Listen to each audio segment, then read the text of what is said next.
It's Christmas Eve, all who believe Santa is here, but once a year, all girls and boys dream of new toys. Soundly they sleep, wishes to keep. Jing, jingling, come hear us sing. Breaths on the door, stockings and more. Magic this thrives, spells come alive. Snow in the air, laughter to share. Family and friends, season to cleanse. Joyful and dear, end of the year.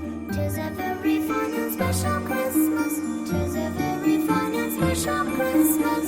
It's Christmas Eve, all who believe Santa is here, but once a year, all girls and boys dream of new toys. Soundly they sleep, wishes to keep. Jing, jingling, come hear us sing. Breaths on the door, stockings and more. Magic the strife, stars come alive. Snow in the air, laughter to share. Dark winter skies, spirits to rise. Changelings away, demons their take. It's Christmas Eve, all who believe Santa is here, but once a year, all girls and boys dream of new toys. Soundly they sleep, wishes to keep. Jing, jingling, come hear us sing. Breaths on the door, stockings and more. Magic the skies, stars come alive. Snow in the air, laughter to share. Breaths on the door, stockings and more. Magic the skies, stars come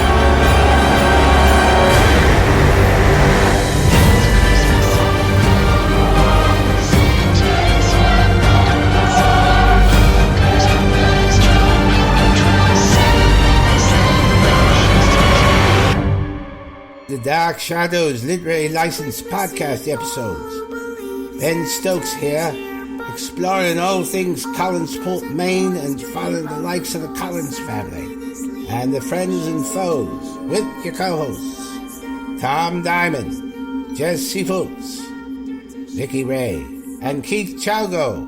Collins family, story about blood relations, literally.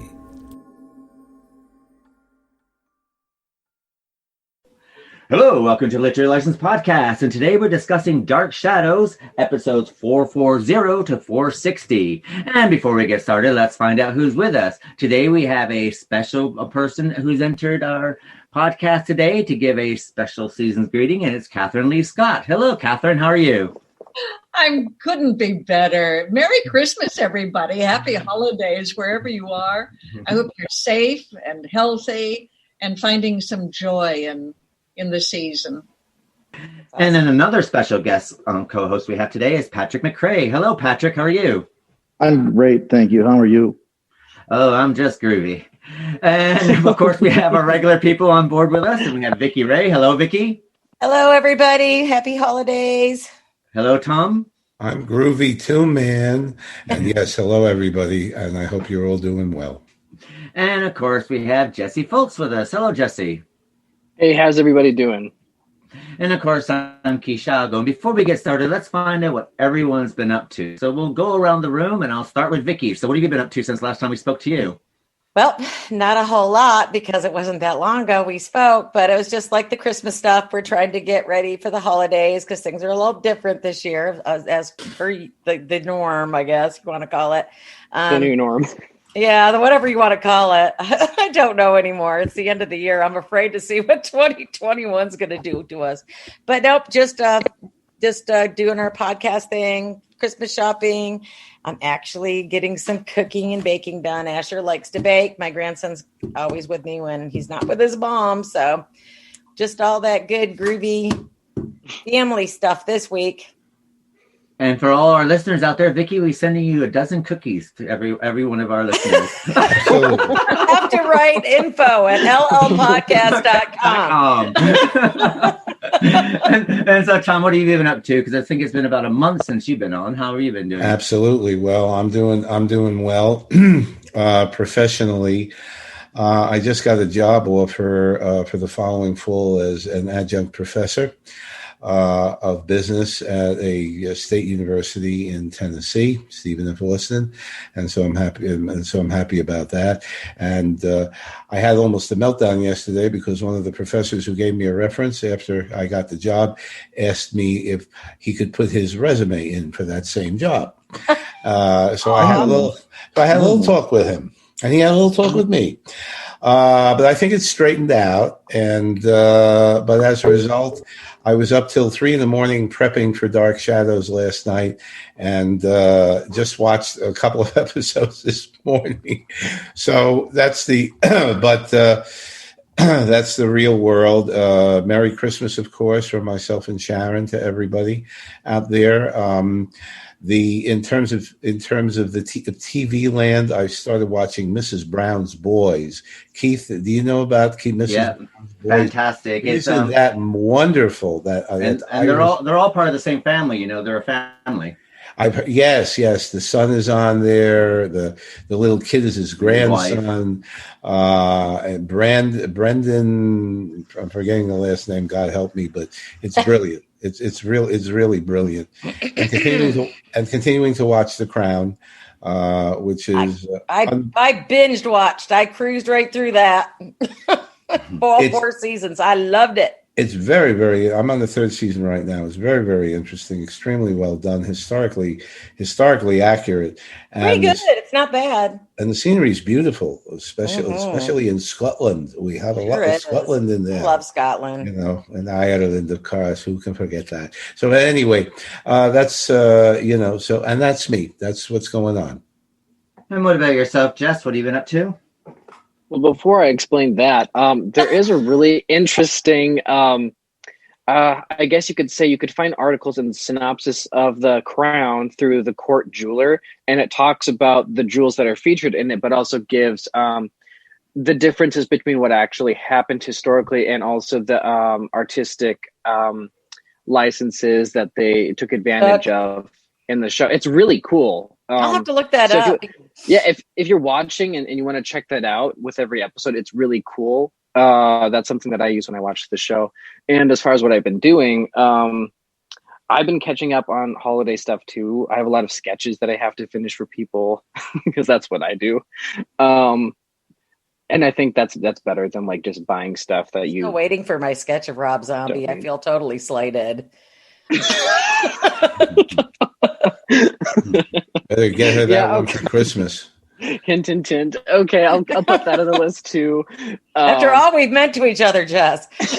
Yes, well, that's okay. I'm horning in now. So I have lots of sketches to do. I'm trying to finish my website, my t-shirt design, which that'll probably happen after I finish the holiday stuff, just because that's coming up really quickly. So, and then I'll finish the t-shirt, finish my website, and that should be up soon. And that's pretty much all I've been doing. I watch like an episode of The Crown a day because I don't really have much time to watch TV aside from doing our podcast stuff. Oh, and finishing The Hunchback of Notre Dame for our next podcast. So. And myself, I'll do it myself, and then we'll carry on with our guest co-host.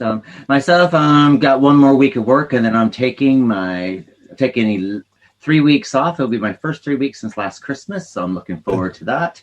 Watch an interesting show on Netflix, Alice in Borderland. If you're a fan of Japanese films or TV shows, it follows along kind of like Battle Royale. So if you're a fan of Battle Royale, watch that.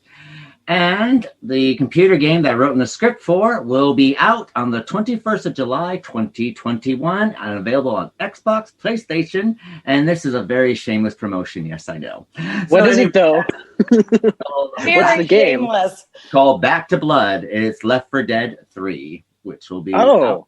It'll be out from Valve, and it will be out, and we'll have more information on that. And I believe that Valve said I'd be able to give 5 or 6 games away in July when it comes out. So yay. Awesome. That sounds exciting. Yeah, so if you want someone's useless signature on them, I'll be happy to sign them to you. And before we go any further, what we'll do is we'll talk to Patrick McRae. So Patrick, what have you been up to since last time we spoke to you? Well, I'm a rube, a knave, a jackanapes, a privileged idiot. I'm slouching towards Bethlehem even as we speak. So things like the crown and all of that sort of frighten me. But what I've been trying to figure out is, why does the Mandalorian, if he can't take off his helmet, why does he have such a natty and neatly trimmed mustache? I love him. Leave him alone. I love I'm not listening. I'm questioning. He does take his helmet off. I'm exploring the text, but at about the deepest depth that I'm capable of.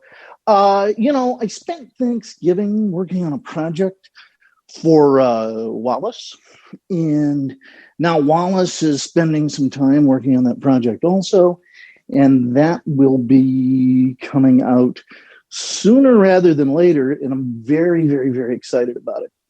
There may even be, he was threatening to do sort of a Christmas preview almost along the lines of a very famous substitute for a toy line that was not ready for Christmas of 1977.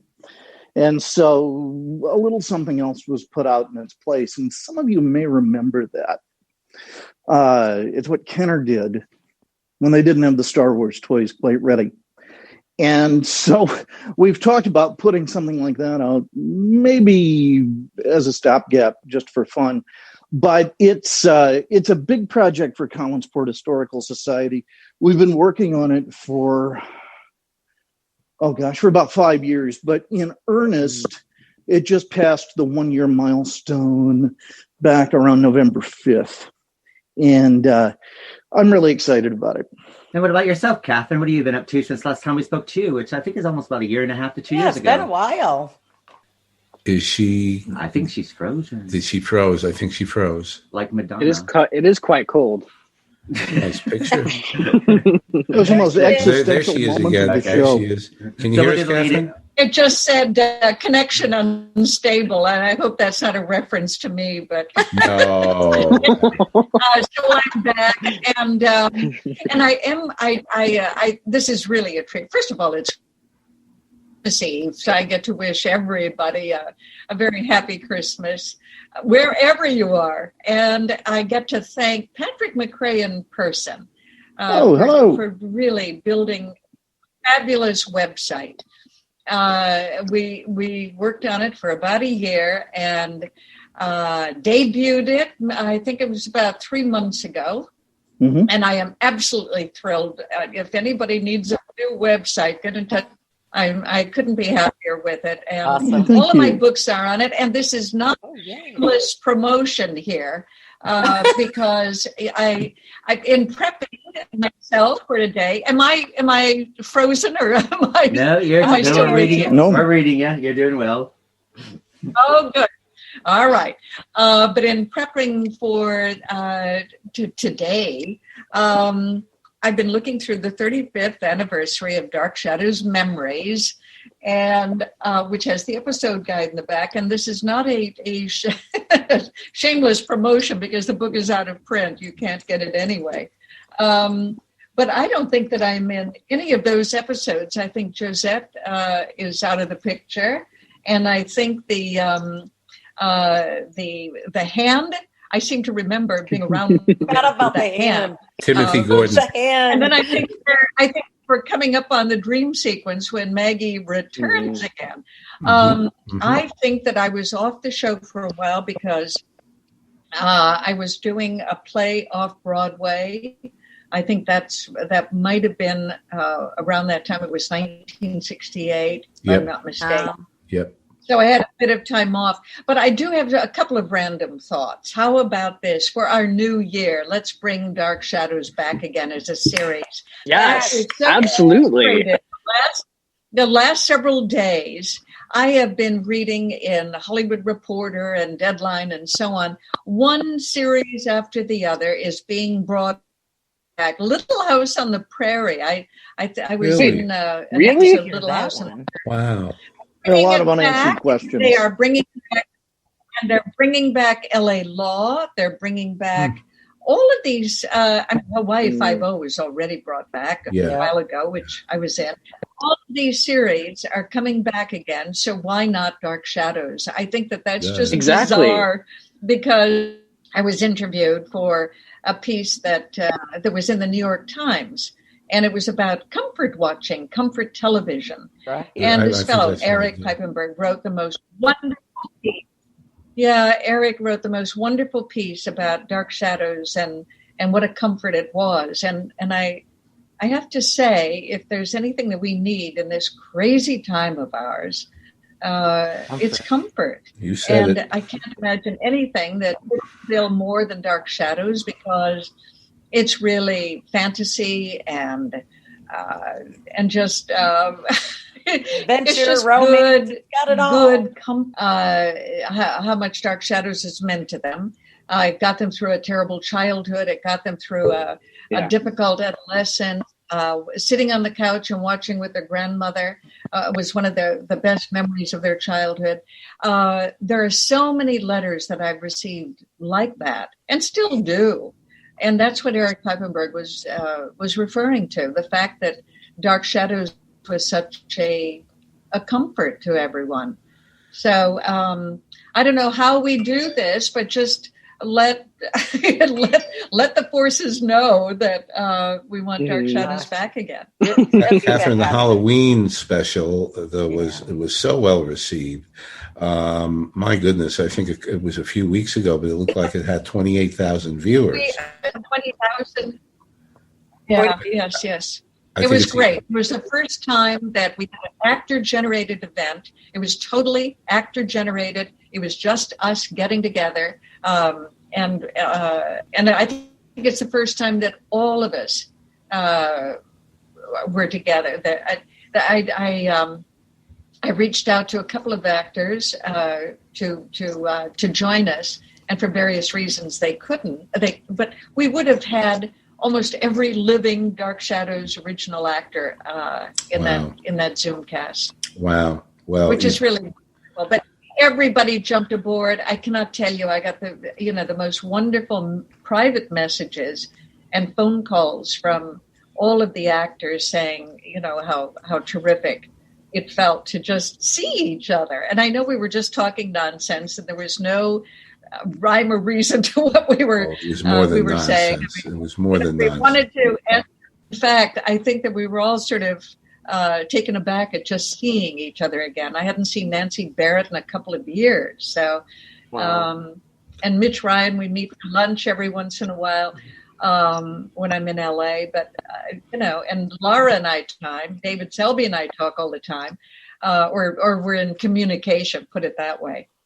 But it's been a long time since we've had some of them on here, and we only wish we could have more of them, because people like to hear from them. It would be nice. It's the fans are so, and what a coup to have David Hennessy for the first time ever, which everybody was just so. It was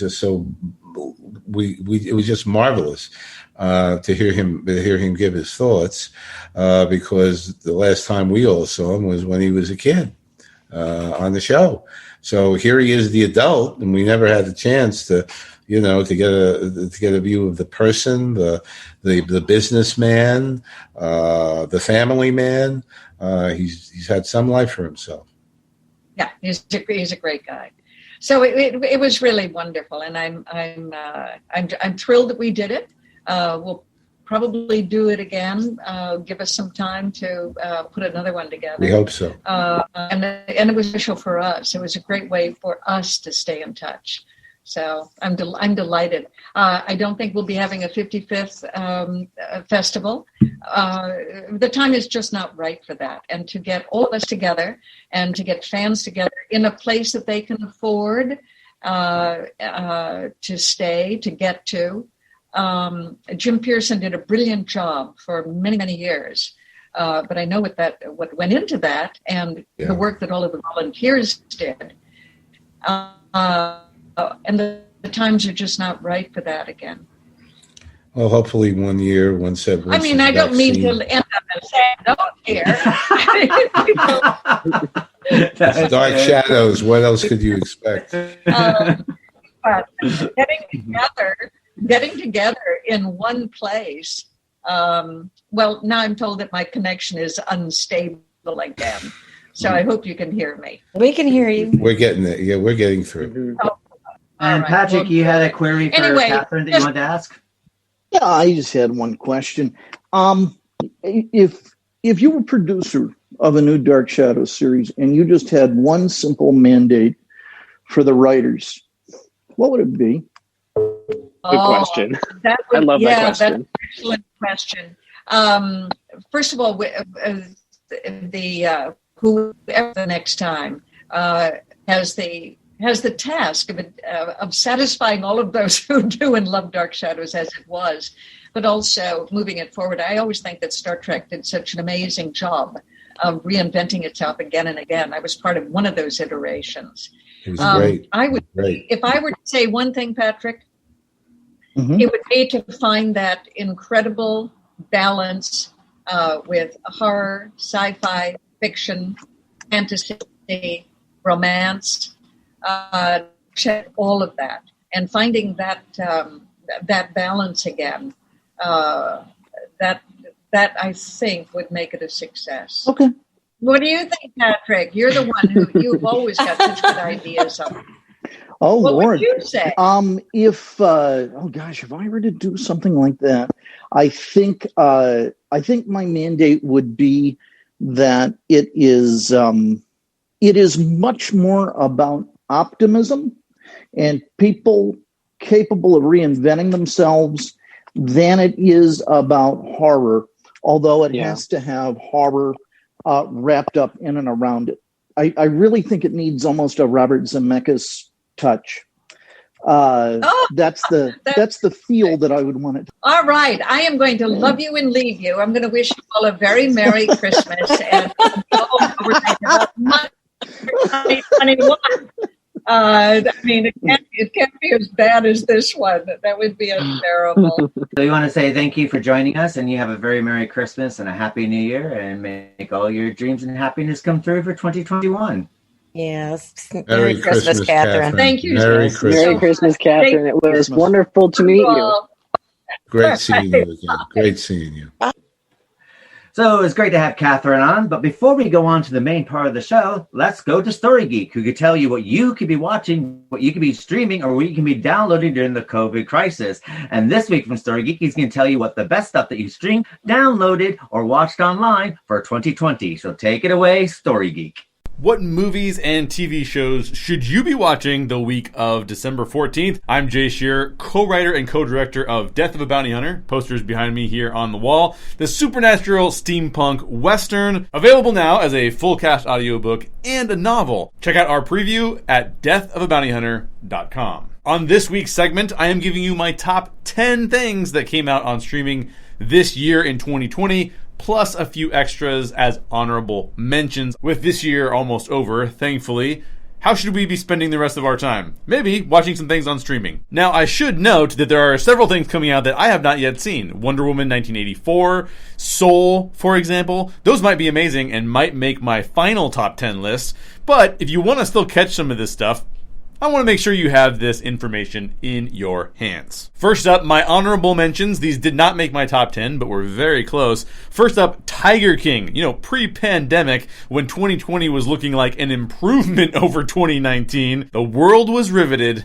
by Tiger King. And for good reason, it's very entertaining. Plus, it's got Carol Baskins. Something else I recommend is The Floor is Lava. The editing on The Floor is Lava is super weird, but that doesn't take away from the fact that it's a very fun show and you should definitely check it out. Now, if you're looking for something heartwarming, I highly recommend Love on the Spectrum. Part documentary, part reality TV show. It follows people on the spectrum trying to find love. And it's fantastic, and you should go check it out. The holiday movies that made us. Fantastic writing and editing drive this show, but they're also talking about movies that we love, including holiday movies that we love, with behind-the-scenes information. Highly recommend the holiday movies that made us. Restaurants on the Edge. Back when COVID lockdowns started rolling out, this was a perfect little vacation show, a way to escape a little bit. Now, watching right now,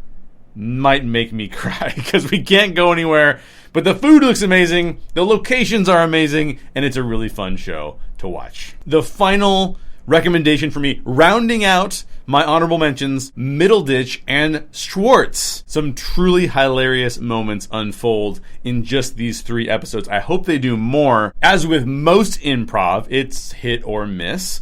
But with these 2 guys, it is mostly hit. There are some really funny bits here. If you like improv even just a little, Middleditch and Schwartz is fantastic. All right, here we go. Starting with number 10, Enola Holmes. Now, Millie Bobby Brown is incredibly entertaining, and Enola Holmes is a perfect vehicle for her. It's not a perfect film by any means. It gets a little dark near the end for little kids, but otherwise it's a really fun ride. Henry Cavill as Sherlock feels like Hulk Hogan playing Bill Nye the Science Guy. But hey, we know that Sherlock Holmes liked to use PEDs to get his mind going. Maybe he decided to use it to get his muscles going too. But ignore all that. Enola Holmes is fun. You should go watch it. Enola Holmes is available on Netflix. Coming in at number 9, The Queen's Gambit. I didn't know The Queen's Gambit was about chess when I started watching. And I like chess, but I haven't played in over a decade. But guess what? It doesn't matter. It is a fantastic show with amazing performances across the board. Fantastic production design as well. It makes this series worth your time, so I highly recommend it. The Queen's Gambit is also available on Netflix. Coming in at number 8, Onward. I was not interested in Onward when I saw the previews. It felt like Pixar was maybe trying a little too hard, and then I watched it. And as is the case with most Pixar movies, I loved it. Onward is available on Disney+. Coming in at number 7, Schitt's Creek, the final season. Schitt's Creek was a fantastic sitcom, one of the better ones in recent years. And the last season did not disappoint, including the finale, which a lot of times just goes really wrong, like How I Met Your Mother. I'm still mad about the finale of that show.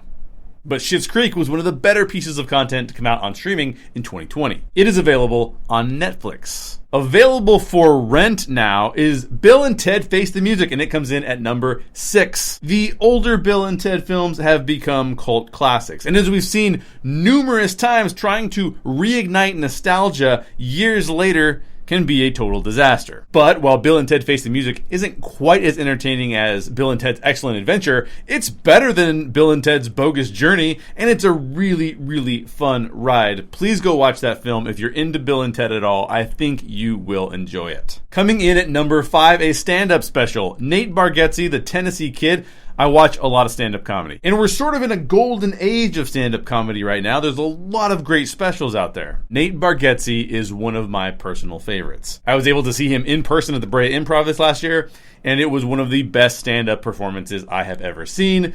And his stand-up special, The Tennessee Kid, on Netflix is awesome, and I highly recommend you go watch it. Coming in at number 4 on Disney Plus is Hamilton, the musical. I can count on one hand the number of musicals that I actually enjoy.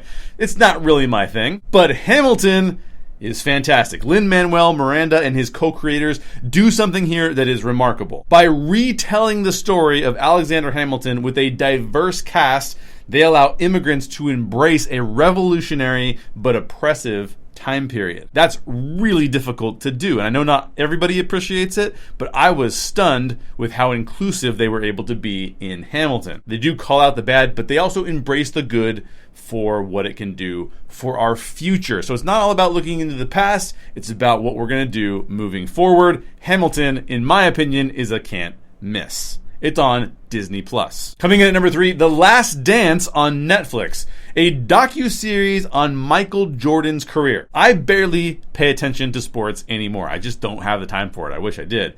But I loved Air Jordan as a kid and wore a bunch of his clothes. I couldn't afford the shoes, but I would wear Air Jordan t-shirts. And I found this documentary incredibly riveting. He's a very fascinating personality and clearly one of the best competitors of all time. If you loved him, if you hate him, or if you're just a fan of athletes or basketball, I would highly recommend The Last Dance on Netflix. Coming in at number 2, The Umbrella Academy Season 2. The Umbrella Academy is quirky, it's weird, the characters are total disasters, and that's why I love it. It's fun, it's funny, It's also very heartwarming and endearing. If you like quirky comic book action, you'll enjoy this show. But it is a love it or hate it kind of a thing, so be warned, but it does come in at my number 2. And coming in at number 1, this is not going to be surprising to anybody, The Mandalorian. The Mandalorian Season 2 came out this year. We're about to see the season finale this week, and I am sure it will not disappoint because the rest of the season has been completely phenomenal. If you're a Star Wars fan, this show is bringing the entire fandom together because pretty much everybody loves it. Only steer clear of The Mandalorian if you're a true Star Wars hater, and if you are a true Star Wars hater, I'm not sure we can be friends. The Mandalorian Season 2 is on Disney+. That is it. Those are my top 10. Do not forget, our novel and full cast audiobook, Death of a Bounty Hunter, is out now. A supernatural steampunk western. If you like Firefly or the Dark Tower series, or any sort of weird westerns like Jonah Hex, you'll be sure to enjoy Death of a Bounty Hunter. Go buy it for yourself or buy it as a Christmas present for somebody else. Visit www.deathofabountyhunter.com. This has been Jay Shearer. I hope you have had fun when you can watching things on streaming over the course of this crazy weird year that is 2020. Have a great new year, and I will see you next year, and hopefully 2021 will be a lot better. Hopefully. Thanks for watching. Hello, welcome back to Literary License Podcast, and we're discussing episodes 440 to 460. So what we're going to go do now is cut to Into the Shadows, where Tom Diamond will tell us all about what is available and what were the bloopers and some of the special guest stars that were in this episode of this block of Dark Shadows. So take it away, Tom.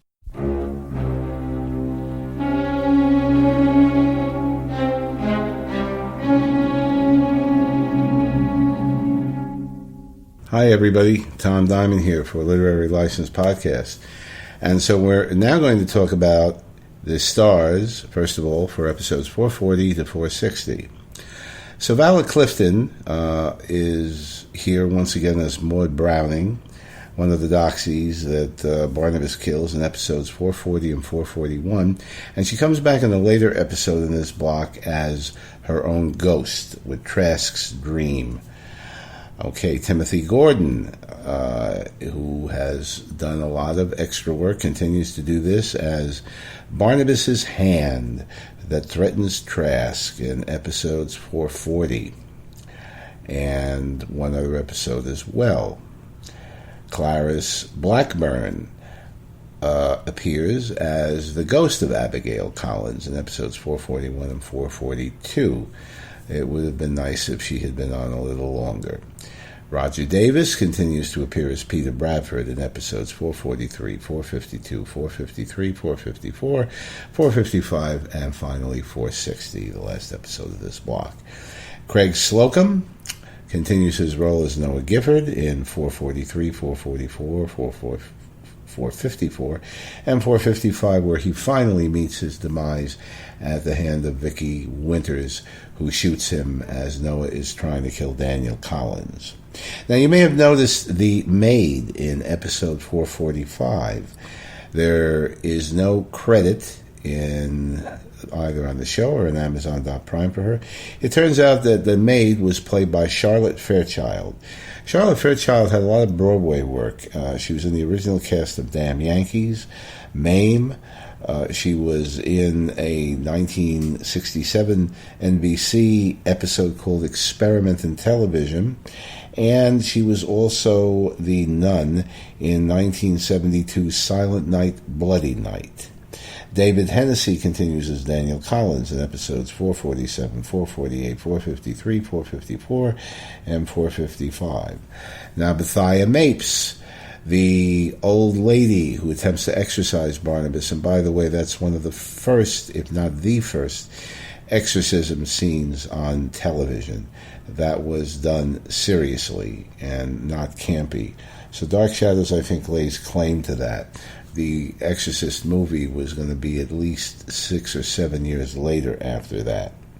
And Bethia Mapes is played by Anita Sharp Bolster from episodes 449, 450, and 451, where she meets her death. And what a shame, because she really could also have fit in very nicely into the show. She did a great job.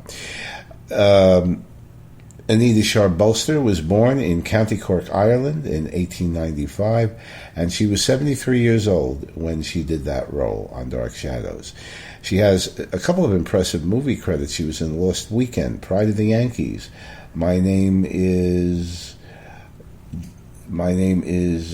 Jake Rose, Going My Way, Jabberwocky. She was in the TV series The Saint, Scarlet Street, and also The Thin Man Goes Home with Myrna Loy and Dick Powell. She died on June 1st, 1985, at the age of 88.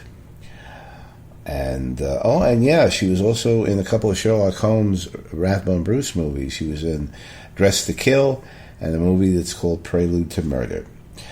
The Eagle Barmaid, who had a walk-on role in episode 450, and she actually had some lines in 459, is played by Rebecca Shaw. The jailer, or Gowler, is played by Howard Honig in episodes 452 and 460. Leslie Barrett reappears as Judge Hanley in episode 452, and this time he's got a mustache.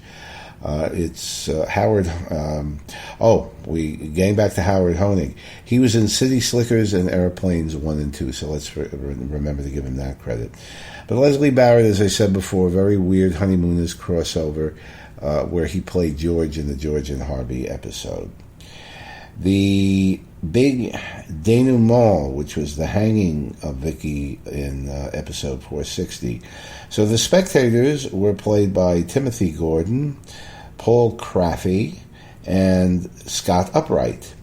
Howard Honig once again appeared as the Gowler, and James Shannon appeared as the hangman. So that takes care of the stars that were on the show. There are a number of bloopers in these episodes. One of the things that you should be looking at is the piece of furniture right below Barnabas's portrait at Collinwood. If you look very closely, especially in episode 459, it looks like that's an old-time radio because you can see the dials. At least I think you can see the dials on there. And the Eagle Bar, which is a redress of the Blue Whale set, has the track lights that in the 20th century are used to light the Blue Whale as well as light the set. Well, track lights were not available in 1795. In episode 440, in Trask's rooms at the Three Bells, which was the hotel that he was at, the candle takes a long time to blow out in Trask's apartment. And did you notice the stuffed raven on the mantelpiece? Quite an interesting decoration in a hotel room in Collinwood. And Millicent reads the tarot in episode 441. That's very interesting. I never knew Millicent had that talent before. The Fred is looking at the teleprompter in episode 442.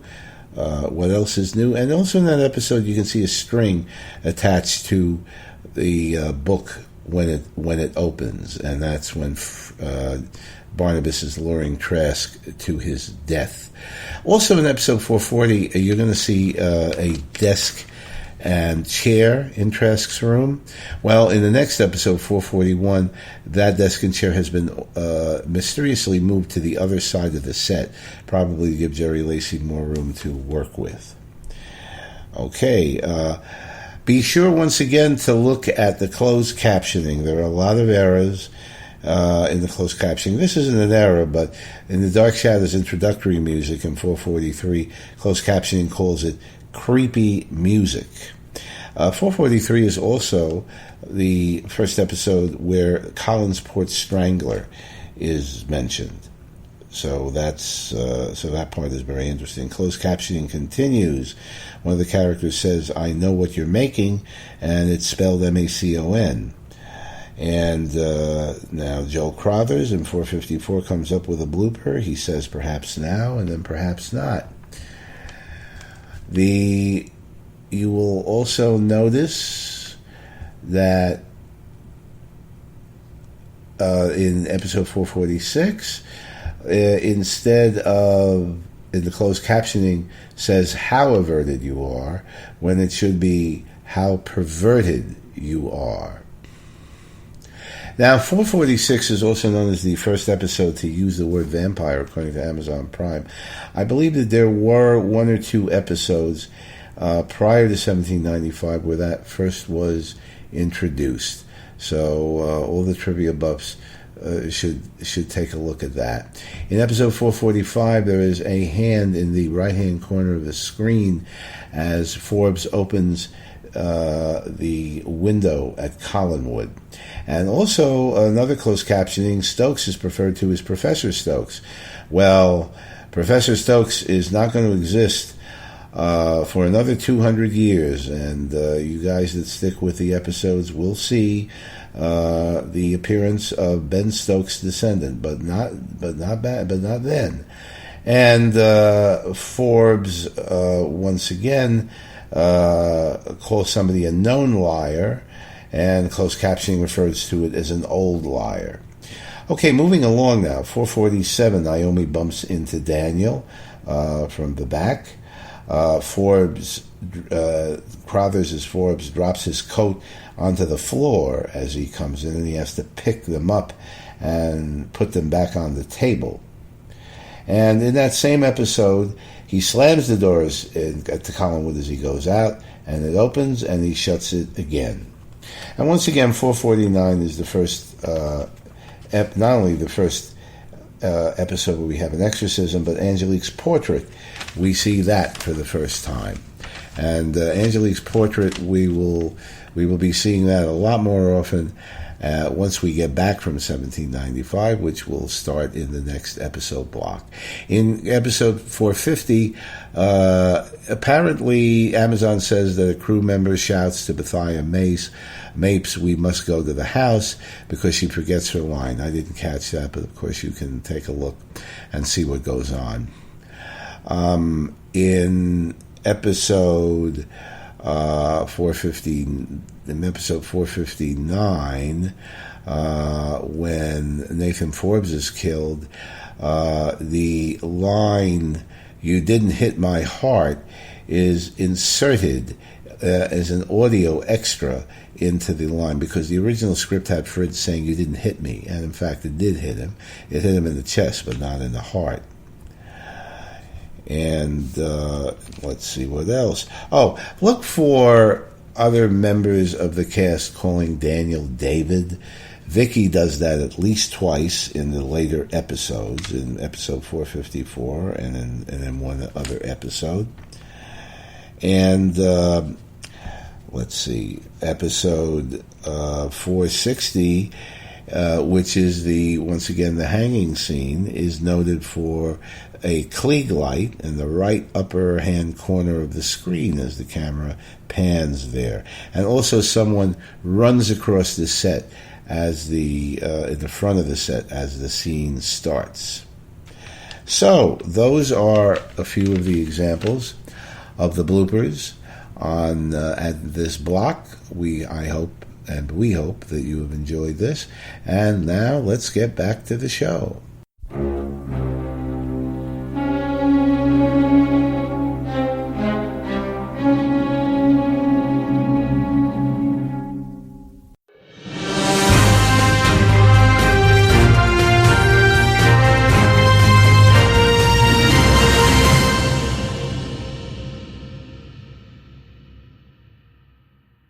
Hello, I'm Vicky Ray. And I'm Jesse Fultz, and this is the Collinsport News. Maud goes to the pub to discuss her traumatic experience of being an almost victim of the Collinsport Strangler.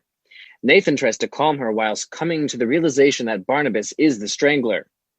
Maud discusses that she must leave Collinsport in her drunken stupor. She goes back to her squalid room and is attacked by what seems to be a rather large bat. Barnabas, now in human form, leaves Maud's dead corpse in Trask's room to add more fire to Trask's downfall. Nathan finds the dead streetwalker and uses it as ammunition to get Trask to help him get in good standing with the Collins family. Now, as a side note, considering that Trask is as welcome to the Collins family as the plague, Trask agrees to Nathan's blackmail, but Nathan will help dispose Maud's body in return. Barnabas lures Trask to the old house, where he confronts Trask about every act of horror that he has committed against Victoria Winters and the witch trials.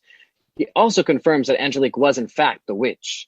Trask is in fear of his life, so Barnabas finishes him off in Edgar Allan Poe style by walling him up alive behind a brick wall where he will starve to death. Though one does have to wonder, if you were going to wall someone up behind a wall, why would you not at least gag them? Maybe Barnabas soundproofed behind the wall. It is possible. I guess, but did you know that the Literary License podcast did a whole season of Edgar Allan Poe with special guest co-hosts as well? I didn't know that. Where might I find this to listen to it? Oh, it's easy. Just go to their website at www.llpodcast.com, which it was part of their book to screen episodes. Just click under season 3 and you will see 12 months worth of episodes. Why, thank you, Jesse. Anyway, now on with the show. We now see that Nathan has called in his friend, the lackluster Noah, to help him fake an attack on Millicent so Nathan can ride in on his white steed to save the day. Noah, dressed as Jeremiah's ghost and carrying Barnabas's cane, tries to attack an armed Millicent who happens to have a gun. Nathan, meanwhile, is hiding behind a shrub. Not a bush, not a tree, but a shrub. Nathan comes out. Noah sashays away, runs away, and Nathan becomes a hero in the eyes of Millicent Collins. Inside the house, Naomi is pleased that Nathan saved Millicent, but still does not like him. Joshua shows up asking, what the hell is Nathan doing in the house, as dogs are to be kept outside? Okay, I made the dog part up, but it fits. Millicent tells Joshua that Nathan saved her life, and Joshua asks, what was Nathan even doing on the premises? Nathan tells Joshua that he will be marrying Millicent and tells Joshua that they need to have a conversation. Joshua leads Nathan to the study, where Nathan proceeds to tell Joshua that he knows all about Barnabas and tells him about the cane at the crime scene. Joshua feigns ignorance, and Nathan challenges him to go to the old house, but if he doesn't agree to the marriage, he will air the Collins' dirty laundry to whomever is interested in hearing. Joshua goes to the old house, where he sees Barnabas rising from his coffin. Joshua confronts Barnabas, and they have to have a heart-to-heart, which is probably one of the best scenes in Dark Shadows history. I definitely agree. Barnabas tells Joshua that he's the Collinsport Strangler and that Angelique was the witch who cursed him into becoming the vampire. Joshua says that Barnabas must kill himself, as this will only cause his mother, Naomi, despair. Barnabas says that a bullet will not kill him, but Joshua does leave the gun there for Barnabas to do the right thing. Joshua returns to find Barnabas standing in the shadows and the gun lying where he left it. Joshua decides that he should go be the one to shoot Barnabas, which he does. He shoots Barnabas in the chest, but Barnabas does not die because he is unable to. Joshua now knows the full extent of the curse and believes he has to find a solution to prove that he loves his son and do the fatherly duty. Joshua has Ben relocate Barnabas to the tower. Nathan and Millicent are married as a wedding gift. Nathan decides to drive Millicent mad for her money. Millicent starts it off as there are now lights in the tower where Barnabas is squatting. Nathan uses this to light the fuse into her descent into madness. Nathan also uses passive-aggressive behavior to get his point across. Joshua arranges an overnight outing in Collinsport for everyone at Collinwood. Nathan uses this opportunity to send Millicent to the tower, where she comes across Barnabas, who bares his fangs, driving her into real madness. The family goes off, leaving Millicent behind, as I guess it is assumed that she took a carriage earlier on her own. Joshua invites Natalie over to help with the curse and lays all his cards down on the table. Natalie states that a seance could bring help through, though it could be dangerous. Joshua says they must try, and try is what they do. After a while, with candles blowing out and a draft flowing through the new house, Bathia Mapes shows up. She has been summoned by the supernatural to help attempt to lift the curse of Barnabas. Millicent comes down from the tower, balmy and crazy. Joshua doesn't have time for her, so he lets her be, as he and Natalie are working together with Bathia to help lift the curse. Bathia states that this will not be an easy task, and this could cause the end of her, but she will try to stay the course. Bathia tries one last time after being left weak from the last encounter with Angelique's ghost. She starts her mumbo-jumbo, and just as she's starting to make headway, Naomi stumbles in, causing her to burst into flames, Margaret Hamilton style. I guess that's a bye-bye for Bathia. While this is all going on, Millicent signs over all of her money to Daniel, walks around babbling nonsense, and shakes her head so that her ridiculous curls slap her on either side of her face. Nathan is starting to lose his patience, and this starts the unraveling. We shall leave Collinswood and return to the somber death sentence of Victoria Winters. She declares her undying love for Peter and Peter for her, and to begin looking at the options. A, perhaps they will meet in the afterlife after she meets her end dangling from the rope, or B, he will catch up with her after he lives out his own life, or C, they can make a jailbreak and run away. It seems the former is the best option, so they steal a gun and knock out the jailer, but she gets a flesh wound in the arm, and off they run to Collinwood to ask for help from Naomi and come across Ben instead. Ben sends Peter to get a bandage in the kitchen and patches up Victoria. Daniel walks in and promises to keep their getaway a secret. Ben is going to help them and takes them to a secret room in the mausoleum, as they are the only 2 cast members left who have not been in this room yet. So off they go to hide. Victoria leans up against a wall and falls asleep and has a nightmare that Nathan is going to kill David, or I should say, Daniel. Victoria awakens and asks Peter to go and find Daniel to keep him safe. Now let's look at this logic. Victoria and Peter are wanted by local officials to hang Victoria and maybe Peter. They are currently in hiding, trying to not get caught, as they would surely be put to death. So Peter going out of hiding to stop Daniel from being kidnapped or killed and putting himself in harm's way is a good thing. And wouldn't you know it, Peter runs off to help Daniel. Nathan, meanwhile, gets Noah in to help with his plot to get rid of Daniel to get the money in his own clutches. Noah reluctantly agrees to it, even though Nathan has yet to pay him for the last debacle that they were involved with. Noah kidnaps Daniel and takes him to a fishing shack to kill him. The windows blow open, and as he doesn't want Daniel to get a cold before he kills him, goes and shuts the window, giving Daniel time to make a run for it. Daniel ends up in a cemetery because it is obviously the perfect place to run away from someone who is trying to kill you whilst giving away Victoria Winters' hiding place. Victoria, in her delirium or perhaps sleepiness, hard to tell with her sometimes, then opens the tomb for Daniel, and he is too now part of the secret room in the Mausoleum Club. Daniel tells Victoria that some ginger jit is trying to kill him. Victoria tells him to be still as they listen for noise outside and the room, even though they were talking pretty loudly before. Meanwhile, Peter finds Naomi, who promises to help Victoria.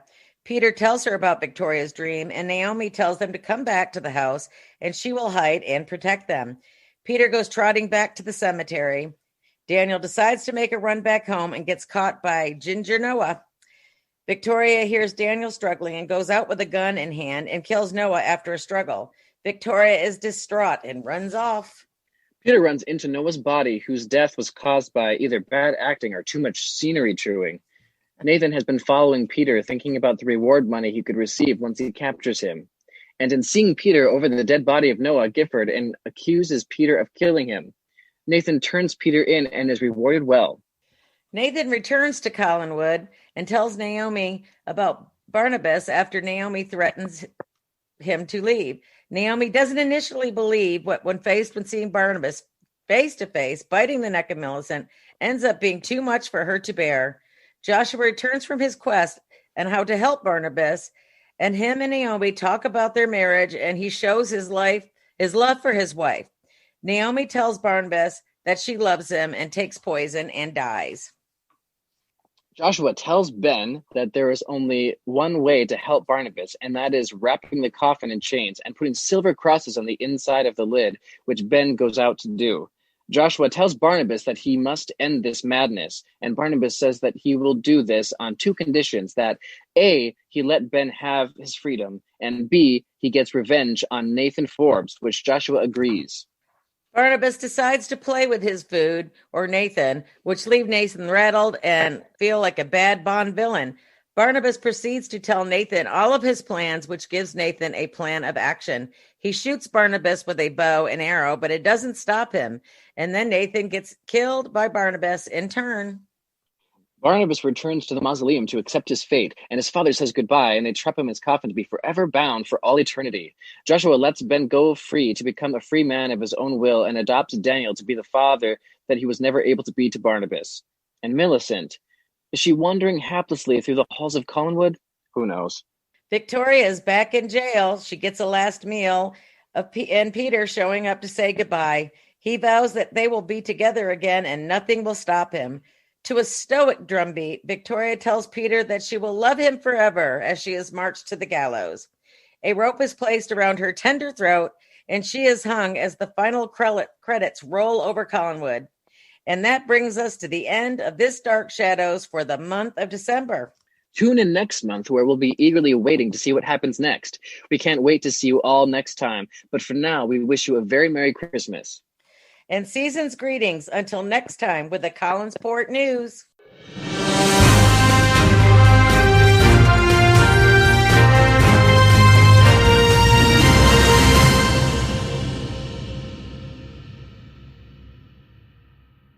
So, welcome back to the Literary License Podcast. And now we're discussing episodes 440 to 460. So, Patrick, what are your thoughts about episodes 440 to 460? It's such a marvelous, huge chunk of the series where it's going from one thing and it's becoming another. And the biggest takeaway I have is how intimate Barnabas's relationships are.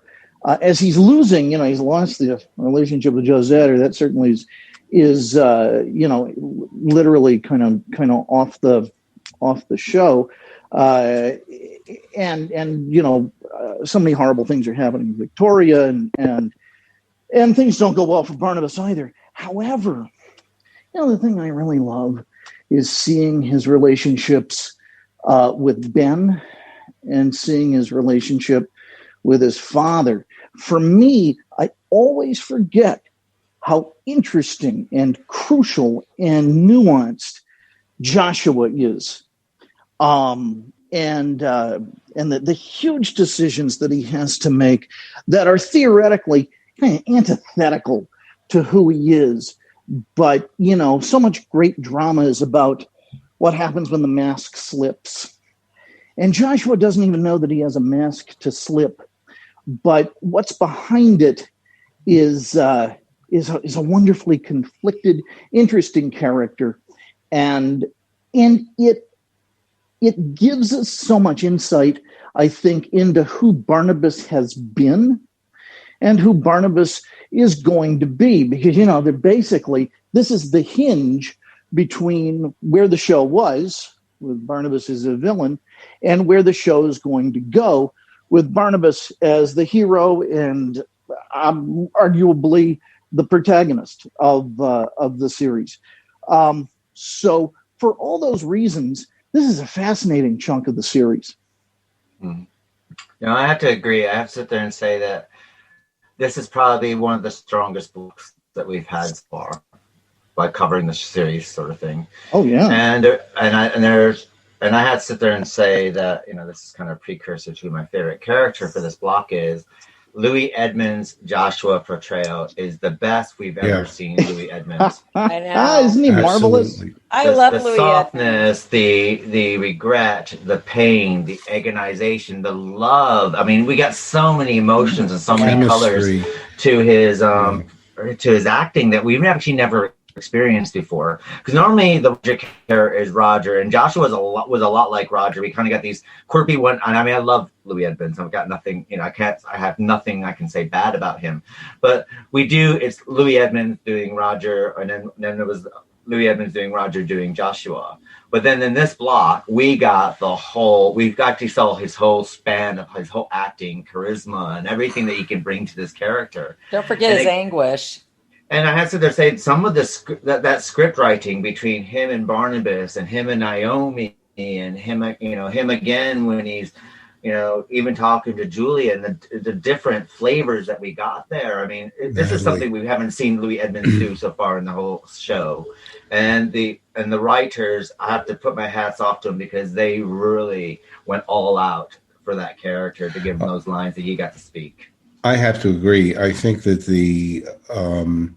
what you're really seeing in this block is one of the best points, one of the high points of Dark Shadows, the chemistry between Louis Edmonds and Jonathan as Joshua and Barnabas, the way the father and son interact with each other, and of course what you guys were saying. It's really one of 5 plots that they tackled.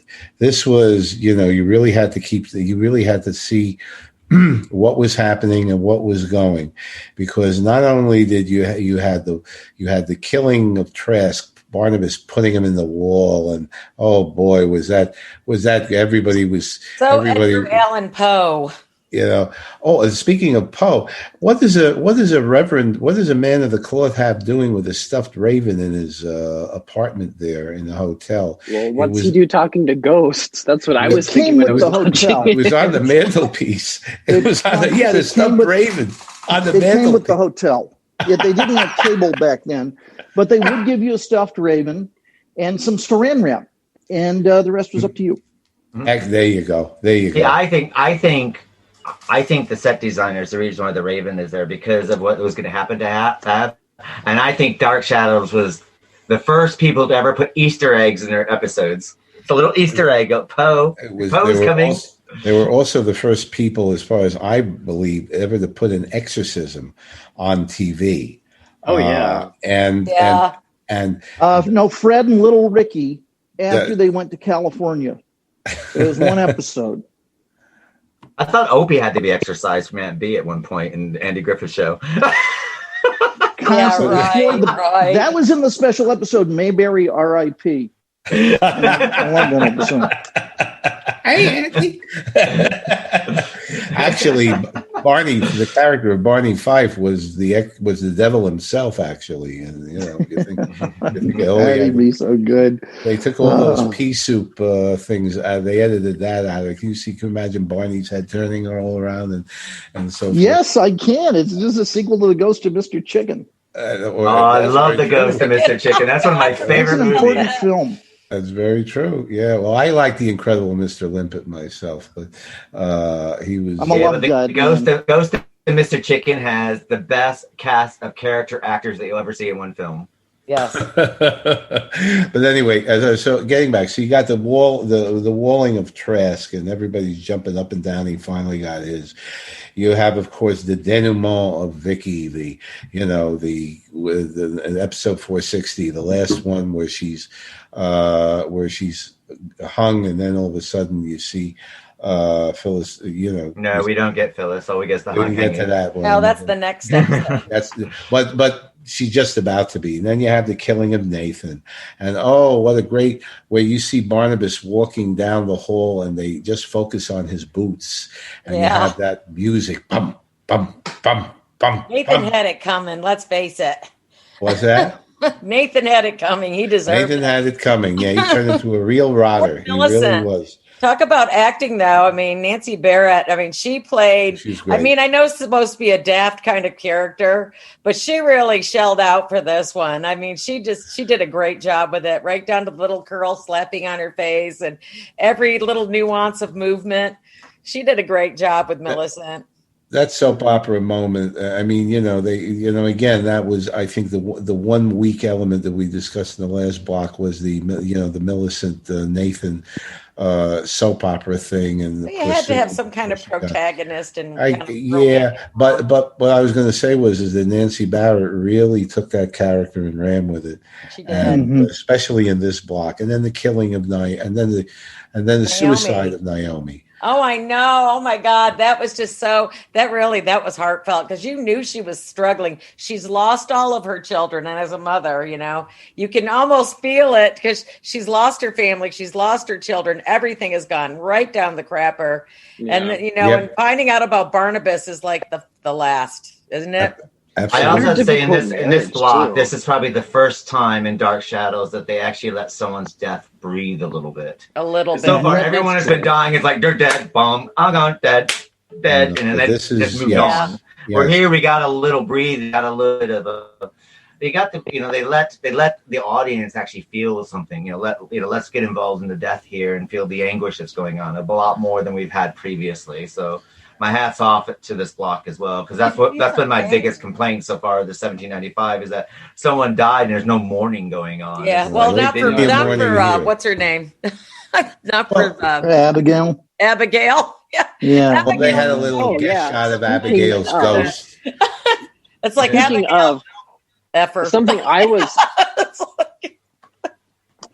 I noticed that kind of bothered me was because, even though Reverend Trask is kind of, I love guess him. you could say, a buffoon of his practice, just because, he's doing all of these hypocritical thing and he's supposed to be a man of the cloth, but Right. Yeah, I personally wonder, because I've been involved in the church in my past, and I wonder what he's doing consorting with what he thinks to be Abigail's ghost, because you're not supposed to No, you're engage not. with spirits or anything like that. And he would have, because you're just not supposed to. That's just a That's firm belief interesting. in That's Christianity that interesting. you're not supposed to engage with spirits, and because it is it's strictly He's a forbidden.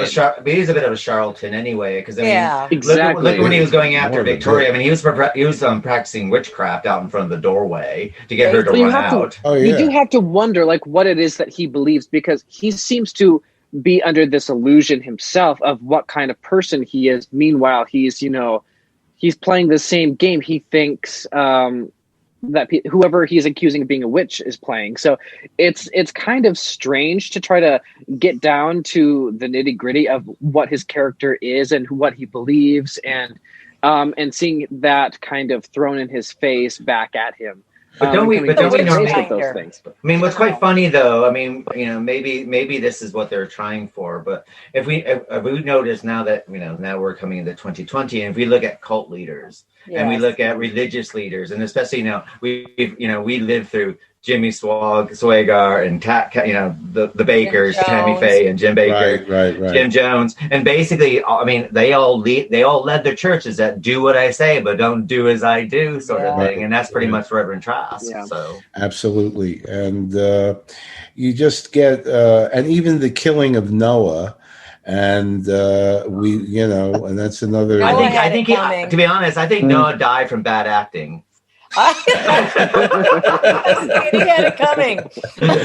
Craig Slocum said, "Look, it's either me or the hat." Well, what do you want from No a kidding. pirate? I mean, it was really a caricature of. Well, I mean, he would have died from all that scenery chewing anyway. It's like, oh my god. and he's going to come back, but you got to give the actor, you got to give Craig Slocum some credit. I mean, he handled this stupid role in a decent way without any flubs, as I remember.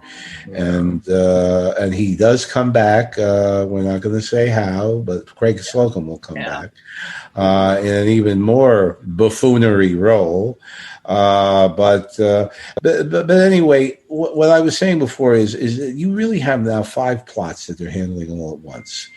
And they did it very, very balanced, and of course but of course, once again, the best, getting back to Louis Edmonds and Barnabas. I mean, these, and even Natalie, they gave Natalie a line, when he was emoting as Joshua, and Natalie says, "I've never seen you so human before. It's how weird this is to see you so human." And it was just that one line, but yeah, you get now the full range. Joshua, now all the pretense is gone. I mean, he loves to order people around. He loves to control, but now he's out of. Now he admits that he's helpless in the face. He's in new waters, and he's seeking help, and gets and by the way, the actress who played Bethia Mapes, who she was brilliant. I mean, she could have been on longer. And she should have. She agree absolutely with you. should have. I would have loved to see her like as a regular character, as like a psychic in the present or something too. Oh yeah, they could have used. That's Anita Sharp Bolster, by the way, and she, by the way, was born in Ireland, in County Cork, in 1895. But she has done a lot of stuff. She was in Lost Weekend. She was in Jabberwocky. She was in Going My Way. She was in Pride of the Yankees. This was somebody that had some very interesting roles in the movie. She was 73 years old when she did that role. Wow. And same age as Vicky is now. We were ever going to get her on. Now forget about it. Your birthday is a week after mine, Keith. That's it. And I just wished her happy holidays on Facebook, and that's it. Now that's it. That you just blew it, Keith. No, but seriously, but did they miss a chance? She could have stayed on,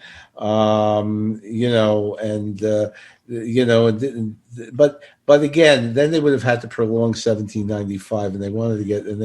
To be honest, I actually for the whole 1795, this whole block of 1795, which 460, the end of it, which is for the 1795, and I have to sit there and say that I do think that they could have. It almost felt like a race to the finish line sometimes, and I do think once we got to the deaths coming up, starting with Sarah and falling upwards, I think that they could have taken a little bit more time, a little bit to get into more depth of it, because it did feel like, okay, this is what we got. We're going to end at this date. Okay, here we go. Let's finish everything up real quickly. It's almost like we might not come back, so let's finish. It's a bit like when the season gets canceled, and they do like a final episode. It's like, and they throw everything in. It's like, and it kind of felt that way. It was kind of rushed. Well, you were talking about Louis Edmonds and Joan, Naomi, and Joshua. Let's not forget that one moment where they're sitting there talking, about their marriage and about, how they actually cared about each other. That was like something I'd been waiting to see, because before it's all been snarky comments and you didn't know, well, do these people love each other? Do they not? But you find out they really do have deep feelings for each other in the end, basically. Absolutely. I do wonder, where the hell was Natalie? I mean, she was living in the new house. She disappeared. Then she disappeared. Then she comes back. Where has she been staying? Was she staying at the Blue Whale or whatever the place is called? Her room. The Three Bells. It's the Three Bells in 1795. Three Bells. Was she staying? I was going to make a joke earlier about like the Trinity, because someone said something about the Father and the Son. Who would be the Holy Ghost, Josette or Angelique's ghost? I don't know. Well, it could be like the Dark Jeremiah. Shadow Trinity. Speaking of ghosts, the thing about that, and I come back to the Exorcist thing, I thought there was a very interesting thing that when Bethia Mapes was trying to exorcise him, she took, and there was some great writing, and they actually talked about the evil of Angelique being part of the vampire curse of Barnabas. And that's something that was never really explored before. I mean, she cursed him. He became a different creation, a different individual. But all along, it was the curse that was driving him. And now we find out that she is such a part of that curse that part of her evil is actually internalized in Barnabas. And that's why if they can get rid of Angelique's evil through the exorcism, then they're really getting rid of the curse. It's the two of them are enwrapped in each other. And I thought that was a very nice twist. Nice. Didn't Barnabas kind of bring this curse on himself? A little bit. Yeah. Oh, of course. But the point is that the revenge of Angelique is enwrapped in the curse that is now internalized. It's almost like it's suggesting that the curse of vampirism is not just a curse in and of itself, but it's also it also is vested in the person who curses. Yeah, but I also think it's also because Barnabas is the ultimate millennial. He's always the victim, and he still hasn't taken responsibility of any of his part and everything. No, that's true. I mean, He's the let's one that was face it, playing Barnabas the field too, so he was. and Barnabas is the catalyst of everyone's death. He's caused everyone's death. If he stayed in his mausoleum and stopped looking out, stopped creeping outside, Sarah would be alive today. He caused the death of his mother. He basically did this. He had like no control. I mean, and then he's running around like flying around in a bat with his cane in his little paws, or he's attacking streetwalkers or whatever. Streetwalkers, or the hand with Timothy Gordon's hand, and I was thinking to myself, wouldn't it be interesting if the hand raised the middle finger at one point? But No, I was thinking that too. Oh, I know. But from what you were saying but if you look at the curse, though, you kind of wonder that maybe Barnabas could have possibly break the curse. What they also might be saying that if he broke the curse, would by accepting responsibility for his part in the Angelique curse. Because to be honest, if he showed a little bit of compassion to Angelique and didn't treat her like some kind of kitchen scully slag that that he thought she was, he did. He treated her like shit. He did. Patrick, there you are. Yeah. So I think absolutely the class issues here have to be addressed and they have to be resolved, and they run really, really, really thick through this.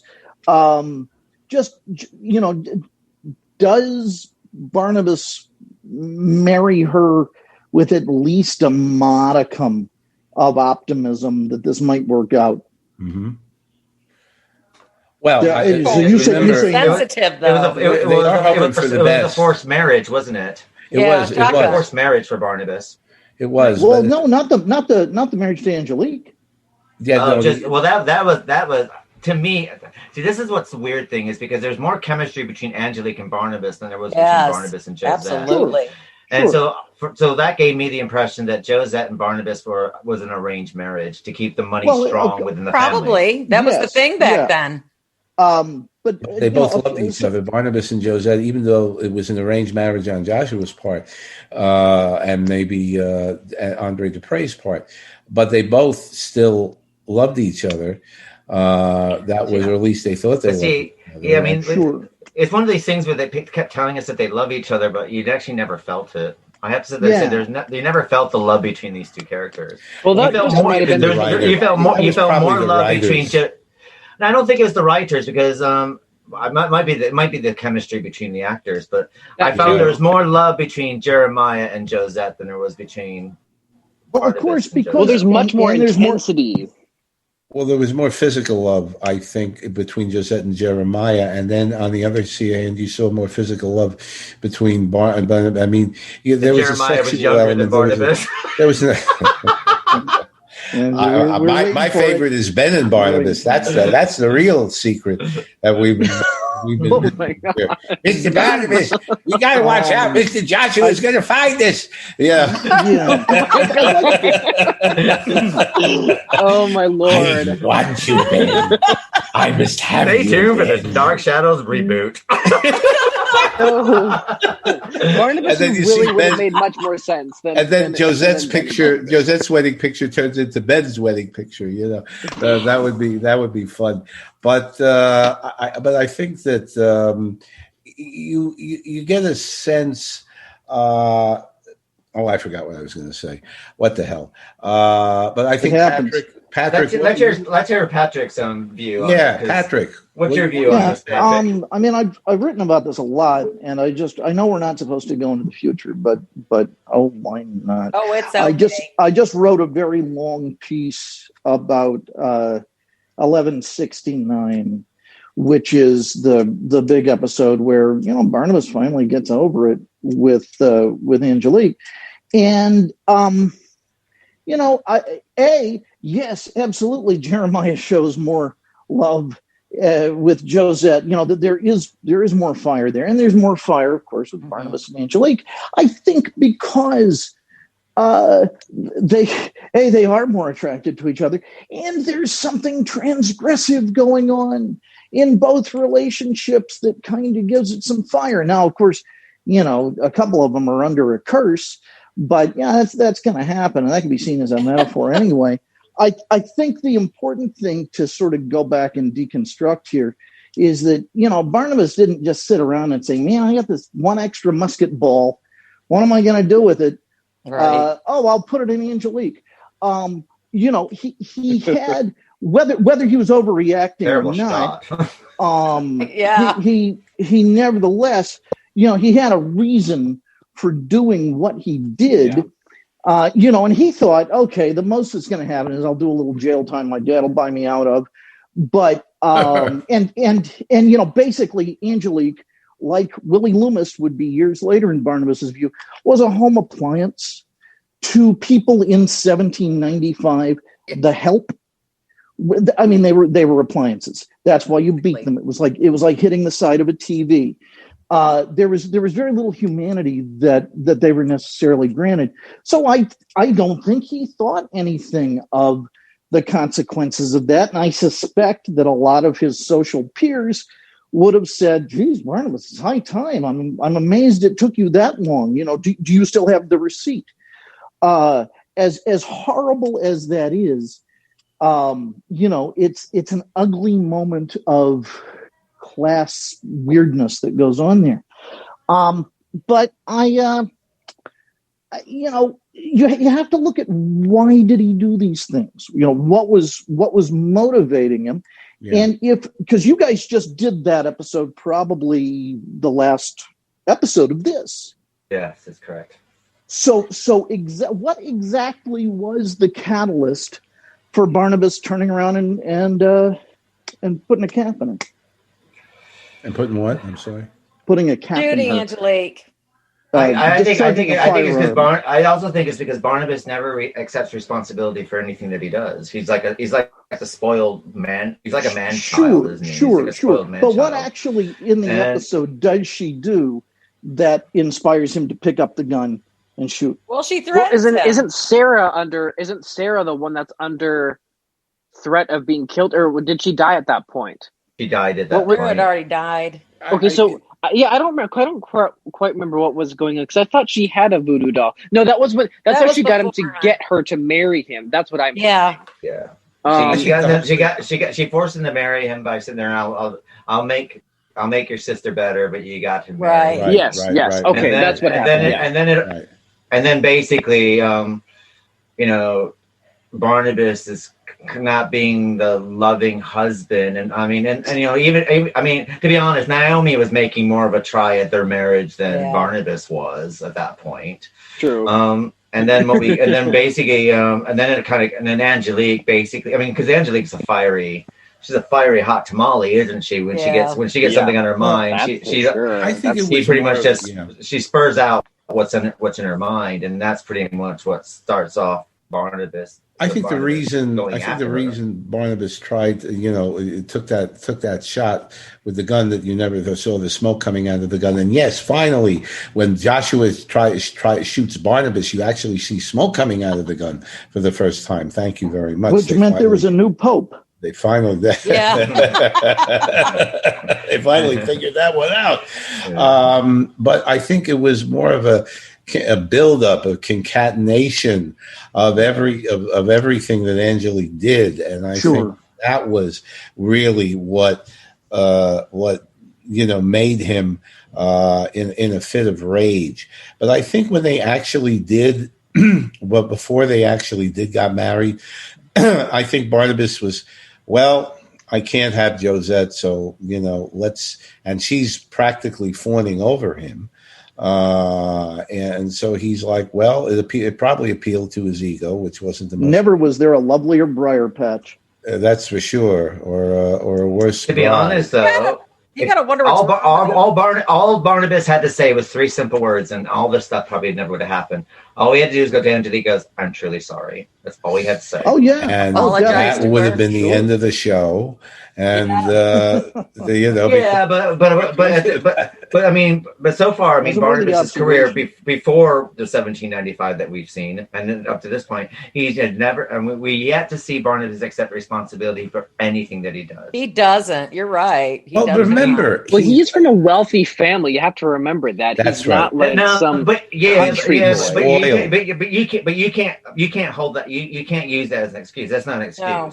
I can murder someone because basically someone And abused me, but that's that's not a good excuse to do that, is it? So, But that's the life. That's the mentality that comes from being wealthy and spoiled and living in that lifestyle. It's something that is put in you. You don't have to take responsibility. You blame it on the lesser people. I agree with I Jesse. think that's what happens, and I that's what Well, Barnabas has Jesse. to go He through. was brought up that way. He was comfortable being he's a millennial. Being spoiled. Well, how about the Gen Zs? Now, watch out. Yeah. Jesse. Yes, Jesse. Very different beast. Generation Z, I have a great affection for. Yeah, I mean, if these things didn't happen, we wouldn't have a show. Of course. And I think that's the crucial thing. That's where a character has to have that evolution. And it's funny because a guy who does seem to be, I mean, he's the picture of cognitive dissonance. I mean, he just has a real reluctance to associate that much with reality. That's a good point.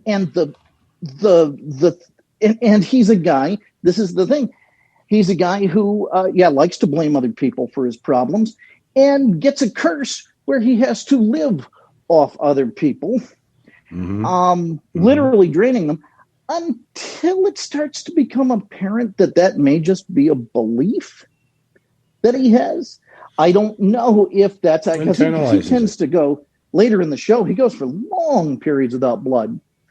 And does he ever drink blood? I hardly ever see the man drink blood. That's true. Yeah, I think they concentrated more on the bite than the blood. Sure, but my thought is that wrinkles. Maybe he actually doesn't need it. He's just told himself that. It's a lot like the Netflix Dracula that they just did, where a lot of his weaknesses. Pardon? I couldn't finish watching that series. I think there's going to be another season, actually. Well, a lot of his. Now that BBC's losing their license, there won't be another one. Oh, wow. They're losing their license? Why? Yeah, BBC. The government's passed this law that the UK citizens will no longer be paying for BBC. No more TV license. All right. Oh my God. Oh, that's so you don't the have end to of pay an for era. it anymore? No, we do pay for it. We won't be paying for it anymore. So that means they're going to be commercial television. So they're. What's going to happen to BritBox? So does that mean when I watch stuff on my VPN, it's going to look different? Or wow. No, it just means they'll have commercials instead. Is So ITV? sorry, Patrick. Sorry, Patrick. Yeah. Sorry, Patrick. No, That's ITV okay. is commercial television. Yeah, that's okay. So what I was trying to say is that I think a lot of what Barnabas is dealing with is a set of beliefs that he's put together about what he is expected to do, which of course is all he's ever done as a nobleman, is deal with what he was expected to do. Right. And because there's something very interesting about Barnabas as a vampire that we don't touch on that often, and that is that he is a vampire without a lineage. There is absolutely no lineage. Well, he's a first generation vampire, so it's got to start somewhere. And what do you call that? It's basically Greatest American Hero. It's the very, very, very same premise. Down to the hairdo that they almost gave him. Good thing he doesn't wear that suit. He has it'd be marvelous. The Barnabas is going to have a but seriously, we don't give credit to the fact that in the middle of all of this, he's also having to figure out, what am I? And for a guy who comes from a world of very rigid social standards and expectations, where everything is spelled out, including, as was pointed out earlier, the marriage, for him to have to put it together like that, I think it's very interesting. And I don't know if he's actually a vampire. He may be something else entirely. And he just thinks, oh, I heard this legend down on the islands. I guess I have to drink blood. I don't know. I think you're bordering like someone who's got a disease and Googles it and they think they got that disease. Exactly. What you're almost describing is hemiplegia, Keith. Maybe we could talk to that a little more. You know, the hemiplegia who are in our world, these are the people who actually believe that they're vampires, and they actually feel they have a need for blood. And hemiplegia has been documented in the literature, the vampire of Dusseldorf and so forth. So maybe, is that kind of closer, Pat, to what you're getting at? That it could be. Yeah, it could very well be. Do you think that, and this is no disrespect to Jonathan Frid, bless his memory, but do you think that if Barnabas was age appropriate, like the right age that he was supposed to be, do you think that we probably would be looking at that character totally different? Oh yeah. Well, He remember, would be younger. I mean, think about it, because Barnabas looks about 40 to 50 easy. at the time. remember they almost picked Bert Convy for the job instead of But I think if they picked a Barnabas that was around the age of Victoria or Maggie or Nancy Barrett's character, I think that when we got to the 1795 storyline, then I think a lot of things would have made more sense, I think, as far as I get what you're saying. We've been able to afford his immaturity, his total lack of emotional growth as insensitivity, insensitivity. The world revolves around me, sort of thing. Ben Cross I thought was a closer, when they did that 90s revival. He was still a little bit too old, though. But he was closer. It was more relevant, more believable. Pat, what was your question? Well, he had a lot more sex appeal, so carry on. My question is has to do with this. Other than some gravestones that suggest something, I don't know how much of the text, the actual spoken dialogue, is devoted to divulging Barnabas's age. None. How many times? None. There isn't any. There's none. So in my thinking, a stonemason screwed up. Basically. Plain and simple. In my thinking, a stonemason screwed up. In my thinking, Barnabas is 44 years old, which is how old Jonathan Frid was. Right. And that, to me, makes everything that happens, including his interacting with these younger women, with kind of a bit of desperation and a bit of brattishness, all becomes much, much more poignant. Yeah. It's not as neat a story. It certainly isn't a fairy tale story, but it is what we have. And, rumor is Jonathan Frid was somewhat successful in the part. I think he's very successful in the part. Extremely. And if you do think of, and we were talking about this in prior blocks, the pre-vampire Barnabas, Frid was able to inject such believability into the role because of the immaturity, because of the spoiled. He looked younger before he became. That's my point. And it could be younger. the makeup. I mean, once he becomes a vampire, I mean, the makeup people did go above and beyond their Call of Duty. Sometimes it's like, with the purple mascara, like a old peeping Tom, with the eyebrows. I mean, at one point he has more eye makeup on than any of the girls in the whole show. I know. Although it's interesting that in the last episode they did the makeup job on Louis Edmonds, and it actually kind of worked. He looked 20 years older than he actually was. He was supposed to be, the agony of what he had to do and chaining him up, and you could see it reflected on his face. It makes a man look like Joel Grey in Cabaret. Well, Reverend Troscott was wearing quite a bit of eyeshadow as well. Therefore, my God! I know him and Barnabas looked a little too similar as far as how what side that they're on. He looked a little too evil, considering he's supposed to be a man of the cloth. Well, he looked like him and Barnabas after the show was over. We're going to go do a drag show later on. It is, especially with the hairdo, with the bangs that kind of swoop down in front of the face. Bangs. It's very that Liza. was so 1600s. It wasn't even funny. The bat bangs, which I wish to God I could have. I was able to duplicate that at the conventions.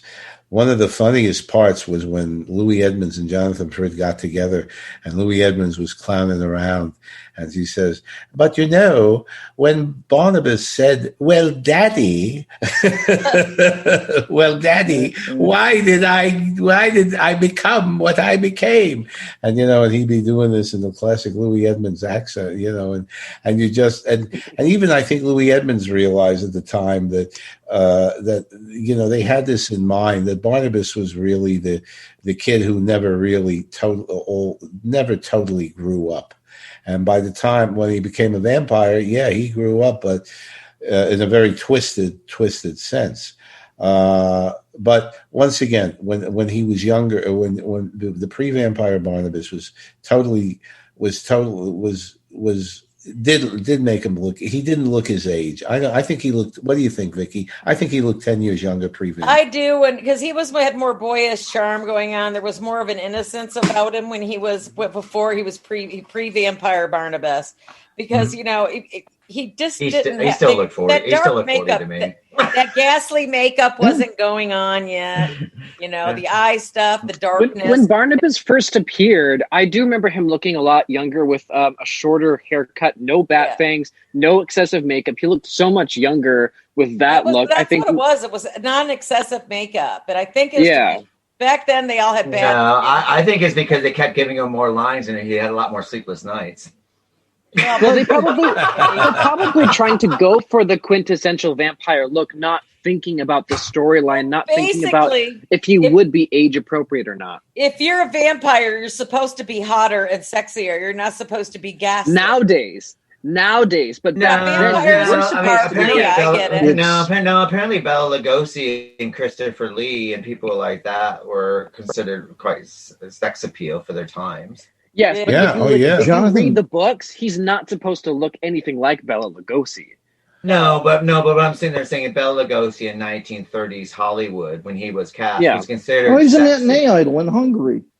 Yeah. And the sex appeal and the sexiness and the raw sexual animalistic nature of Bela Lugosi on stage and in the film for 1930s, that's what got him cast. That's right. Now, okay, a lot of men and women found that. But you're looking at through modern eyes. But if you look at the time that he was cast and what his whole stage career was, that's that's the reason why he was hired. The thing is, though, I think the problem with Jonathan Pryce's character is that he's a good actor. I got nothing. This is nothing about his character or anything like that.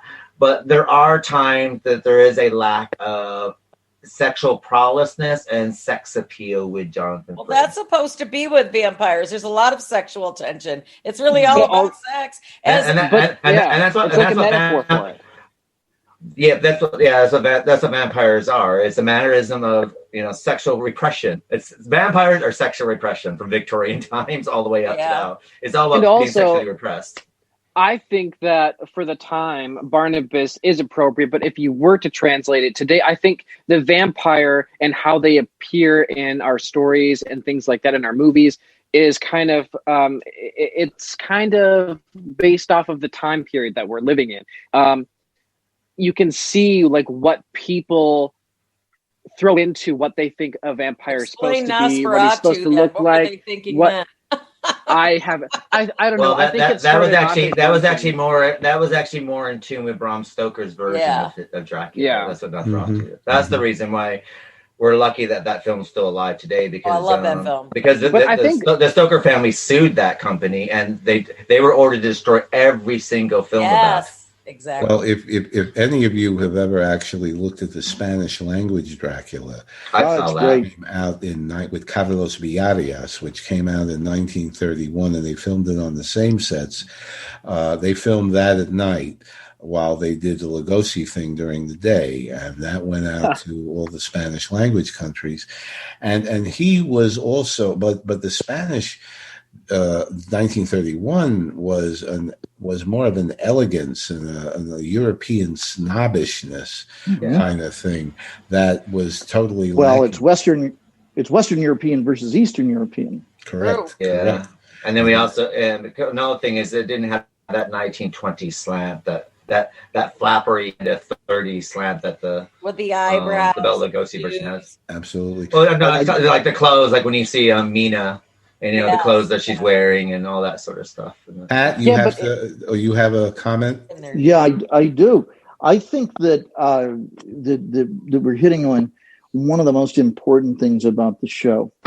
And it has to do with the semiotics of Jonathan Frid and what he brought to the part, and specifically what he would bring to the part sexually. Absolutely, everything's very accurate. He was not this smoldering kind of figure for the most part. If anything, he was incredibly afraid. And that sense of fear really worked with him. Once I did a mental exercise where I tried to imagine some of the other men in the show as Barnabas. And I asked myself, I wonder how much Ryan would have been, and I wonder how Dennis Patrick would have been. And it went fine, but there was something, and this is really what inaugurated Barnabas on the program.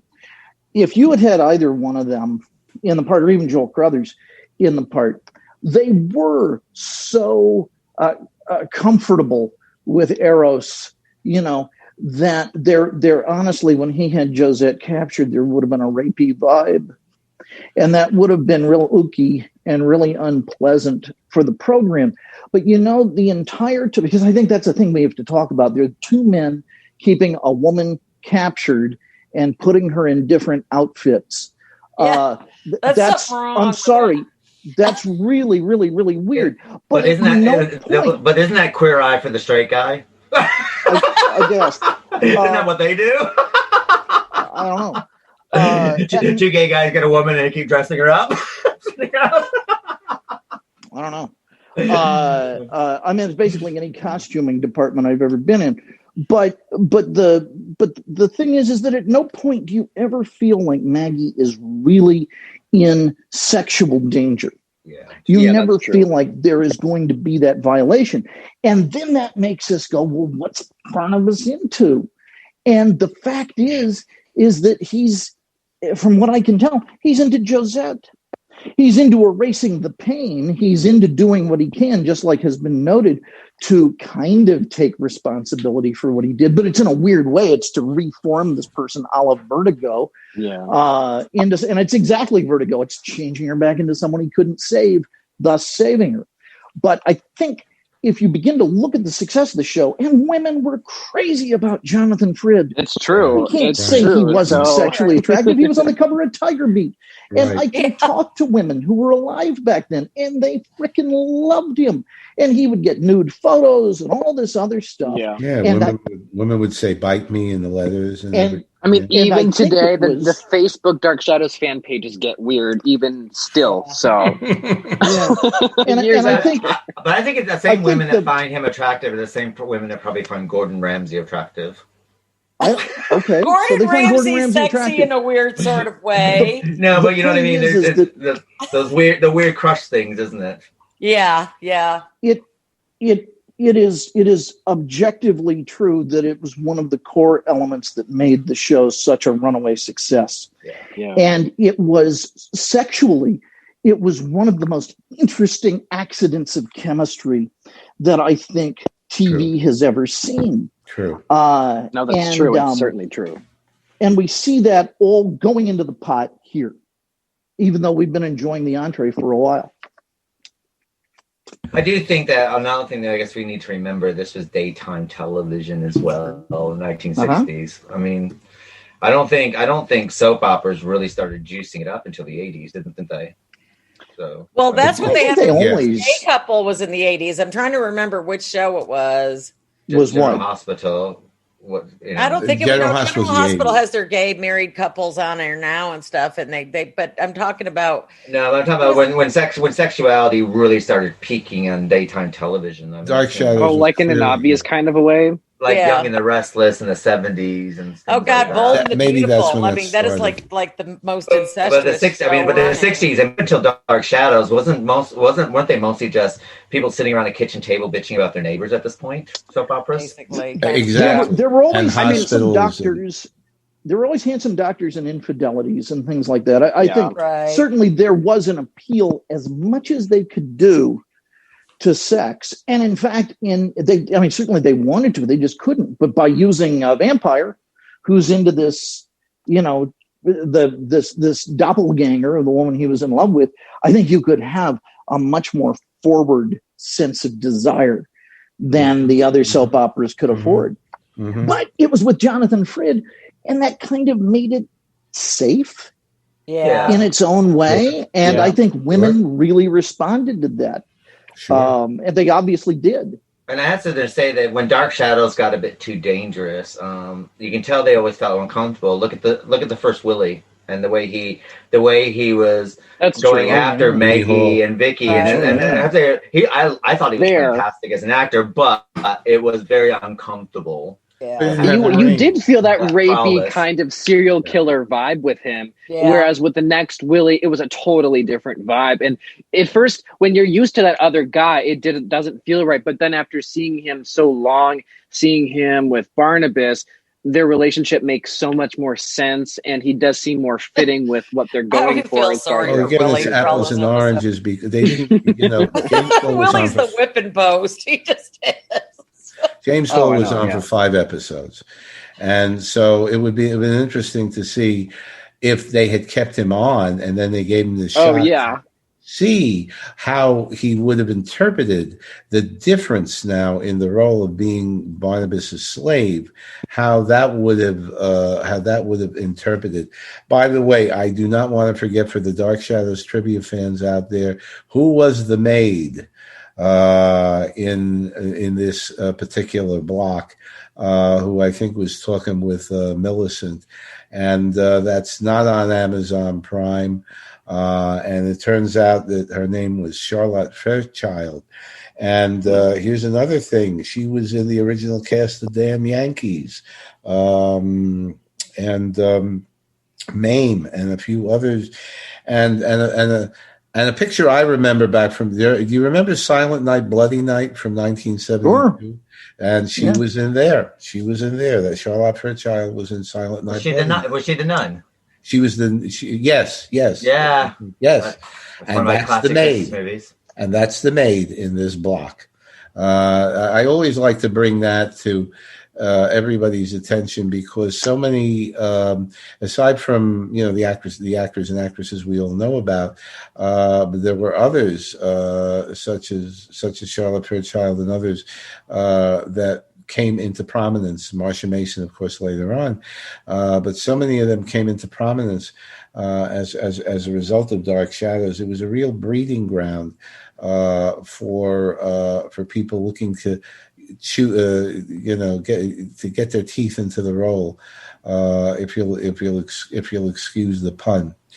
But anyway, I do think, all in all, though, this block did, and remember what they had to work with. They wanted to get, they obviously was ratings. They wanted to get back into the present, and there's a lot more good things to handle. But I really think this was an appropriate denouement. Don't you think, Pat? I think this was an appropriate denouement. And just and especially it all comes down to Louis Edmonds. Yes, it really does. Yes, it really does. And the chemistry with Jonathan, let's not. Yeah. I'm telling you, that father-son relationship, boy. I mean, if anybody has ever had a mediocre relationship with their father, for whatever reason, one doesn't have to be a vampire to see that one wants to grow up in the other person's eyes, and the other person is still critical and is still trying to say, well, this is what I have to do with you. You'd better do what I say, or I'm going to do this. I mean, there's still this pointing around, but and I know I'm coming. There's a chemistry between those two actors as well. Exactly, Keith. Exactly. I know I come back to that, but boy, I mean, that is certainly the hit of the show, and Alexandra Moltke and Roger Davis did a pretty decent job as well, but they were kind of put in the background, I think, at this point. They have to say they're. I mean, I think that as far as Roger Davis is concerned, he was okay. I think that I think once we get more, we don't really get the meat of his story in this what we got so far. We don't know a lot. We don't really learn about him. We get the courtroom scene, and then we get like, oh, I love you, I'm going to be with you for eternity, or da da da da. And then, but we haven't really got to know his character because there's so much else going on that's a lot more interesting. He feels kind of thrown in to me. He feels like a thrown-in character, like a wrench in the midst of a moving machine that's functioning, and then all of a sudden you're supposed to like throw him in and fit him in somewhere, and it's like, but what are you doing? What's your purpose? I don't know. But like, I don't know. Dark Shadows as a whole is a very ambitious show, and considering there was nothing else out there to reference as far as like the things that were already created, like the Bram Stoker, like they're all novels. It's not like there's a function for how to translate all of this to TV. Yeah, and so Dark Shadows in TV form, especially in the form of a soap opera, was extremely ambitious, especially with the storytelling that they were going for, especially this 1795 storyline and the origin story with Barnabas, and just time travel through a seance, because let's face it, that doesn't actually happen. Even when you do, whether you use a Ouija board, whether you're doing a seance, it just wouldn't happen. But it's still like all very fascinating. Remember the first time I watched it, it was like, well, I've never seen anything like this. Even today, there's a certain kind of feeling that you can't capture with anything, no matter how many different supernatural themed TV shows you have. There's a certain thing that Dark Shadows has and manages to capture with the actors, with the storytelling, with the different elements at play. And what Kathryn Leigh Scott said earlier about like if you were to translate this show into today and do it again, and how you would have to have this balance of all of these different things, not just make it horror. It really is what you have to do, because Dark Shadows started off as something that was a romantic gothic novel, like an Emily Bronte sort of story. And then it translated and transformed into so many different places, but it maintained all of these different things. It's all based on desperation to keep it on the air, isn't it? That's what pretty much saying. Well, and I think that Ghost finally appears, and then the ratings go up. Mm-hmm. Yeah, and I think it pushed all of that out into the open from like Dan Curtis's subconscious and whoever else was involved in putting forth these ideas. But they are all kind of metaphors of the human psyche, I think. Like the vampire's a metaphor. And I think that's why we all relate to and like elements of horror or ghost stories and things, because they are metaphors of the human psyche. And we always relate to these characters despite not actually being a vampire or being a ghost. There's something relatable with all of these different things. And I think that's what makes Dark Shadows so fascinating to so many different types of people. And regardless of their age, regardless of their background, regardless of where they come from, there's always a favorite character. There's always a favorite element, a favorite storyline. And I think it's because these kinds of characters, these kinds of stories translate like time and space. I know that's very like philosophical and esoteric and stuff, but I think that's why people are drawn to it. Even today, like there are probably new people watching. I mean, I wasn't born in the 60s. I wasn't there when it was being televised. And yet I still find myself incredibly fascinated by it, despite having things from my generation, from my, time being born that I could venture into. Yet Dark Shadows is one of my favorite TV shows. And I think there's a reason for that, despite the things that could have been You're an better. old soul, Jess. There's a lot of people out there. You are an old soul, baby. By the way, an interesting thing, and Pat, I think you might appreciate this. When Roger Davis was co-hosting with us, and you were and Pat, you were talking about what would it be if other actors had tried to emulate the Barnabas role? Of course, as we know, one of the reasons that Jonathan was successful and it was serendipitous or accidental was because Jonathan was so nervous in terms of doing the role. Yeah. And he felt that it kind of fed into Barnabas. Well, wouldn't you know, when Roger Davis was talking, he talked about the fact that Jerry Lacey, Pat, was also very, very nervous when he did the Trask role, and that fed in, and he was very, very intense, but he wanted to do it right, and he was very, very, and he was kind of frightened. That I think added to the Trask role an enormous amount. In terms of because he was able to channel that into the Trask character is really a very scared man. If you think about it, he uses God as a shield, so to speak, but he's really very scared that he's nothing without this image, and that he's all powerful because God is all powerful, and he's able to sublimate that. And because if Jerry Lacey was nervous about the role, he was then able to project the intensity of the Trask character into that role, and that made that if Jonathan's signature role was Barnabas, then Jerry Lacey's signature role was this version of Trask because of what he had done with it. Actually, I think he's fantastic in this part.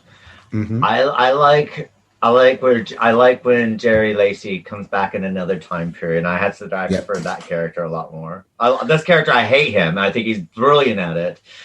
But we've seen Tony Peterson so far. We saw that from before, and you're going to see that again. But even the Tony Peterson thing is more of a Bogey imitation. That kind of reminds me of like, okay, Mitch Ryan's gone, so Burke's gone, so we need kind of this kind of Burke-esque kind of character. Exactly. That's what Tony Peterson character kind of reminds me of a little bit. But Trask and again, I don't want to get too far into the future. There will be various incarnations of Trask. Yeah.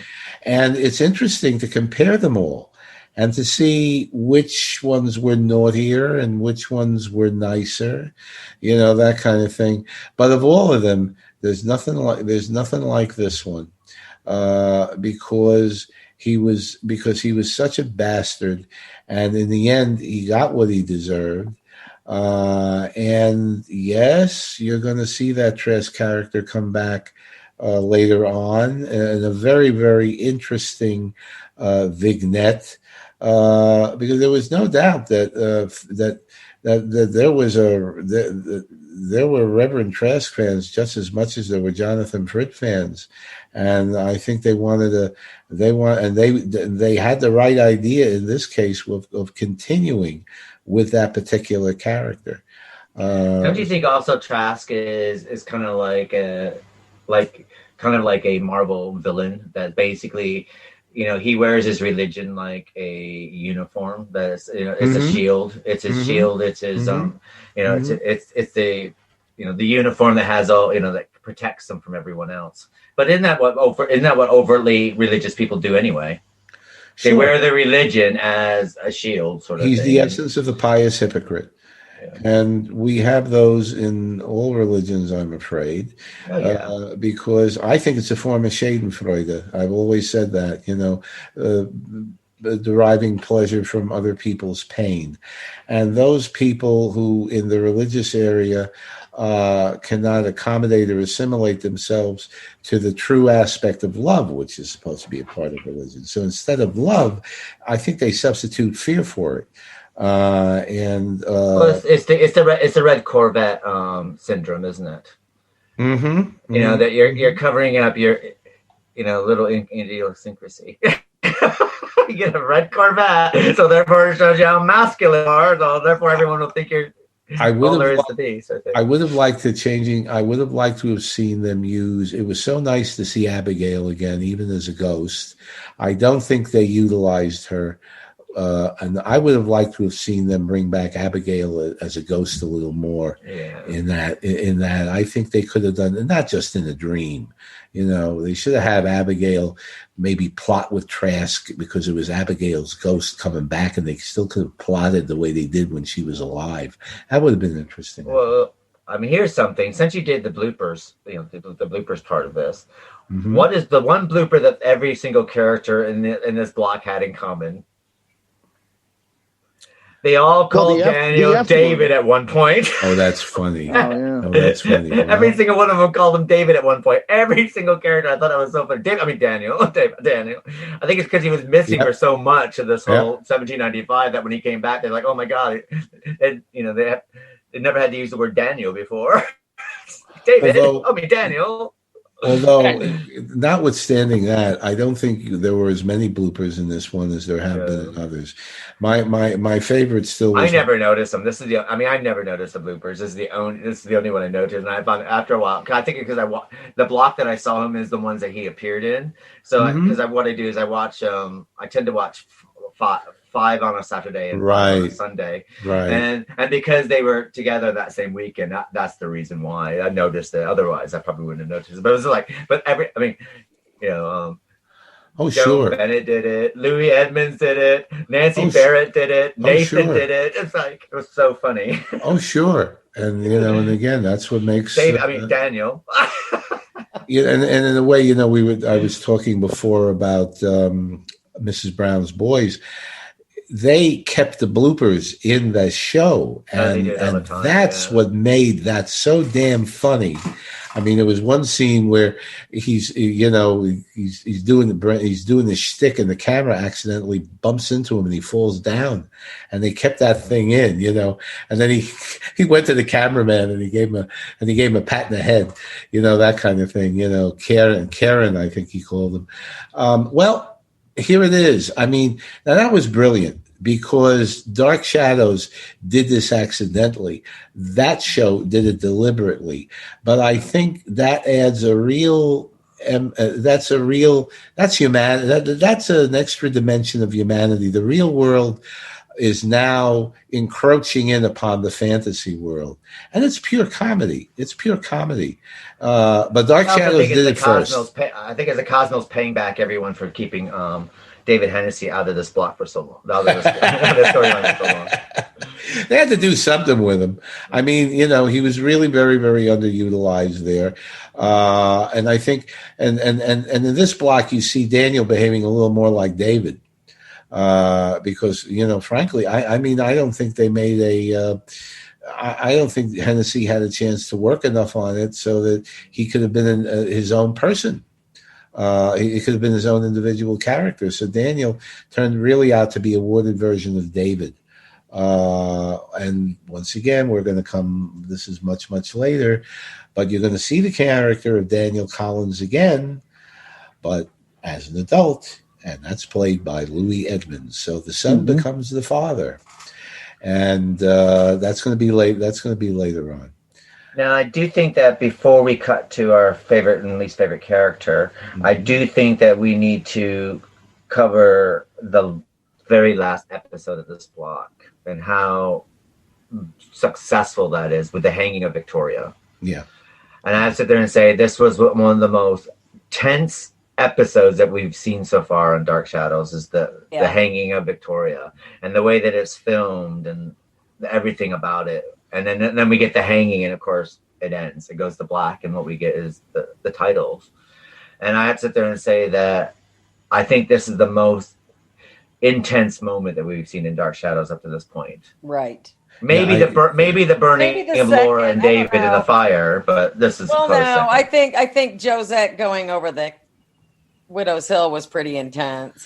But this is the culmination. Victoria's hanging of everything that's come through with the time travel. I know, I get what you're saying. Well, to see the Josette thing, we all knew that was going to happen because we've been told since the beginning of mentioning Josette, we knew this was going to happen. True. But the thing is, even as a newcomer, when I first saw this episode ever, I just remember going, "Oh my God, they're hanging her. Do it. They're going to do it. They hang her. They're going to do it. And that's I think this is the most surprising thing that we actually see a main character being hanged. And the next episode is even better. She also got shot. So, I mean, that's kind of intense. I mean, in Dark Shadows, when have you ever seen anyone get shot aside from Jeremiah gets shot, but you never really see anyone bleed or Angelique. I mean, with Angelique, I guess you did see Angelique get shot twice. Blood. Yeah, that's true. That's true. Yeah. But I don't know. I guess there's something different about this show. Barnabas can't aim a gun very well. I see what you mean. It is remarkable that, and I was reading the exact wording in the 25th anniversary book. It is remarkable that Victoria is hung. I didn't expect her to be hung. I was astounded when I found out she was hung. They really needed to use a dictionary when they looked at that, because there are several references to it. I just shrieked when I saw it.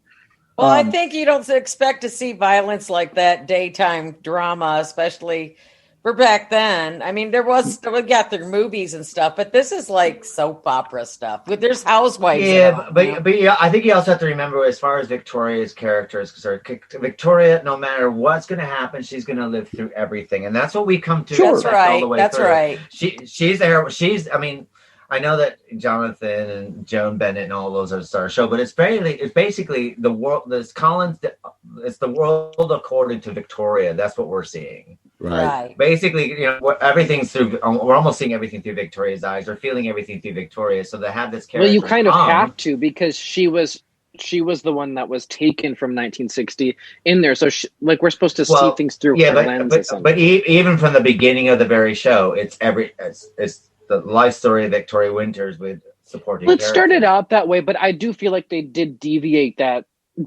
from that after a period of time where they started to focus on more characters, because then they also started to have other characters narrate the show and say, That's true.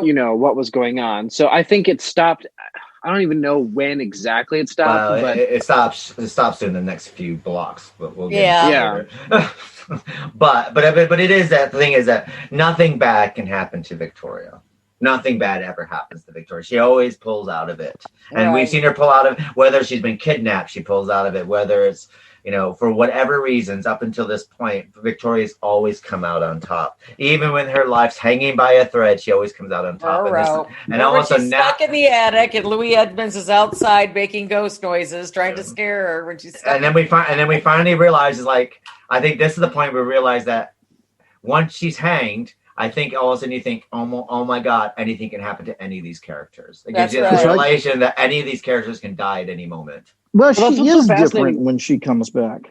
Yeah. She's, that here, both she and Barnabas, and this ends with both Victoria dying and Barnabas dying, and they are both reborn in the 20th century as new people with strange obsessions. And Victoria is never quite going to be the same.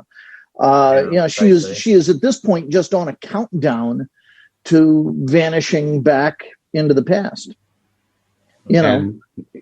But she was always absorbed in the past. The past was such a big deal to her. Now I'm wondering, does she really value the past that much? Well, it's an interesting lesson, Vicky. You bring up a great point.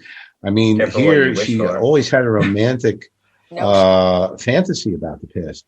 Now she's living it. It's not so romantic. It's not as romantic as she thought it would be. Not if she's going to get hanged as a witch. That's for sure. I think if she had it to do over again, maybe she wouldn't have wanted to go back into the past. But she does have to do over again, and she goes back. Right. And she'll go back a couple of times. Oh, Lord. But my point is that she had the thing is also, I guess it's also a lesson, actually, that us as a human race, we tend to fantasize and romanticize the past anyway. Right, that's true. And that's what response to Victoria is. I mean, let's face it, ask young boys, or young girls, what I want to live in medieval times. It sounds like a fantastic time, and it's a romanticized time. But let's face it, when you see that that knight in shining armor swimming through the moat, they're swimming through the sewer system, because that was the moat was the sewer system. You know what I mean? And they were throwing their shit out the window. Look out below! And if people go, I want to live in Victorian times, and everyone in Victorian times smelled a body odor. They didn't have deodorant in those days. Nasty, yeah. Everyone's teeth was falling out. No one had good teeth. And they had a lot of venereal disease too. Yeah. Rampant. By the time you were 8 years old, your teeth were falling out during Victorian times. Everyone's teeth didn't amount to matter how much money you had. And what was the average lifespan? And what was the average lifespan? 35, 40? 35, 40, yeah. 40, you were an old person. You got married by the age of 13 to have children. My God. I wanted to also bring out that we talked about the last episode. Remember also, the last episode involves the culmination of two plots. It's Barnabas and Joshua and him chaining him up in the coffin eventually. Right. And of course, that last episode starts out with Forbes getting killed.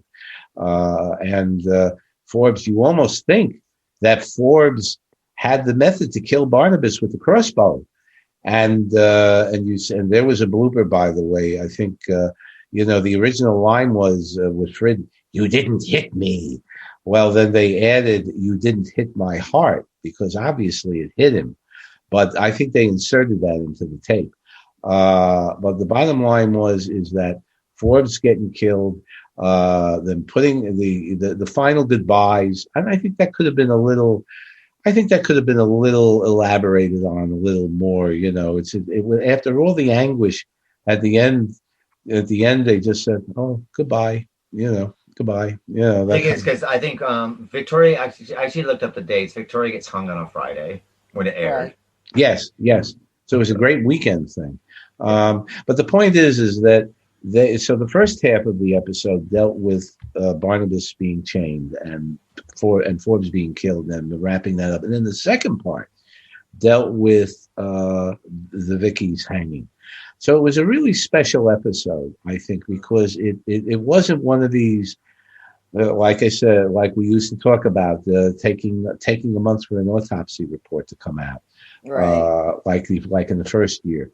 This was it's clearly gone. Dark Shadows has now gone beyond the elementary school at that point in time to graduate school, and that's where. Another thing that we also get as well is we get Joshua character changes. He has become a man who adopts Daniel and becomes the father he never was to Barnabas to Daniel. Right. We find out as well. Yep. And also Millicent. He takes Millicent under his wing. Yeah, I wasn't quite sure what he's going to do with her as she's wandering mad through the halls of. Well, not quite sure what's also going an to do. adult, so like, Caretaker. what is he supposed to do with her? He's not going to take her to trivia night at the Blue Whale or the Eagle, I'll tell you that. The Eagle. That's going to be his real in bad that way, choice. yeah. I think he's going to drop her off at the docks and make her work for a living. I know. Yeah, good She can experience load for a her. crate. She can load a crate as well as the next guy. Maybe he'll put her in the shipyards. Give her a secretary position at the shipyards. But I like the That idea works that out. Joshua adopts Daniel and becomes the father to Daniel that he never was to Barnabas, and I thought that was such a fantastic add-on that they could. I mean, they couldn't have said anything, but it was such a fantastic way to show that this character, who you've seen and thought you knew, has changed his whole outlook on life because of everything that's happened. That he's going to become a better person because of it. And I thought that was a nice touch that they put onto the show. Mhm. We don't normally get these nice touches put on like that. We normally kind of go, the story closes, and we kind of go on, and the characters haven't really changed. There was that continuity. There was continuity, and they wanted the fans to, and they took, I think, special pains not to forget about anything this time, and to have all the fans understand that this is really where everybody ended up. And Joshua telling, well, this is what I'm going to say in the history books, that Barnabas went to England. What happens to the book? What the book? Does it ever It show? doesn't. Refresh my. It doesn't History come book. back. It doesn't come back. It doesn't come back. It doesn't come back with Vicky, obviously, because she No. can't carry a book while she's being hung. But I'm trying to remember. Pat, I think you know the if book judges comes have back? it. Doesn't the court have the book as evidence? What do they do with Yeah, I evidence? think after they use it? it comes back at some point. You know, it Wait, does come back. It does show come up back. in the court. No, it comes back, and I don't want to get into much, but with Eve, when she goes back as Danielle. That's or right. Just said about That's right. two characters that I don't want to talk about. But let's be honest. I mean, Everybody knows if the book is in 1795 Collins Port, Right. and it's in their library somewhere, it's always going to be there. Right. Isn't it? Well, actually, you'll see it. You'll see it. It does come back in a flashback sequence, but it does Right. come back. So it doesn't get caught up in any of Laura's coming back every 100 years fireplaces. So that's No, I mean, So-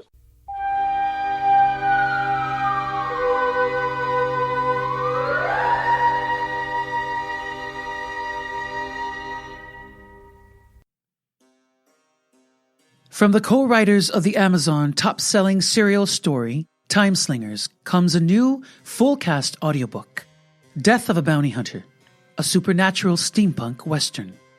14 different characters voiced by 11 professional voice performers.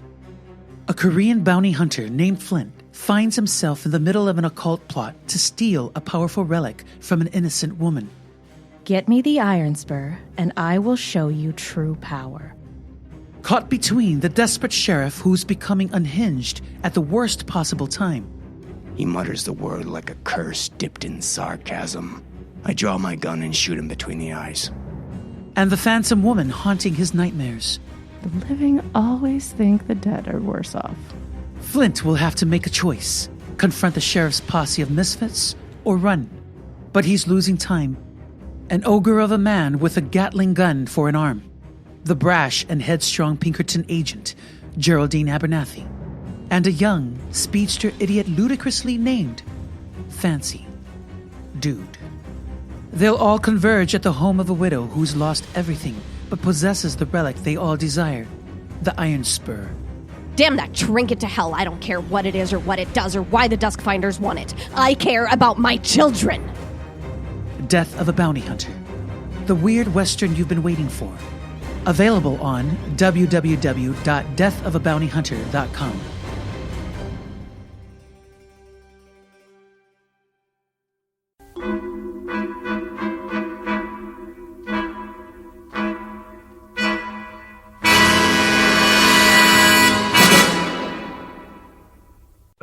So I think what we're going to do now is we're going to talk about our favorite character and our least character of this block. And starting with Tom, who's your favorite character of this block and who's your least favorite character of this block? Hands down, it's a tie. It's a tie between, well, no, that isn't even a tie. Louis Edmonds is number one, as Joshua.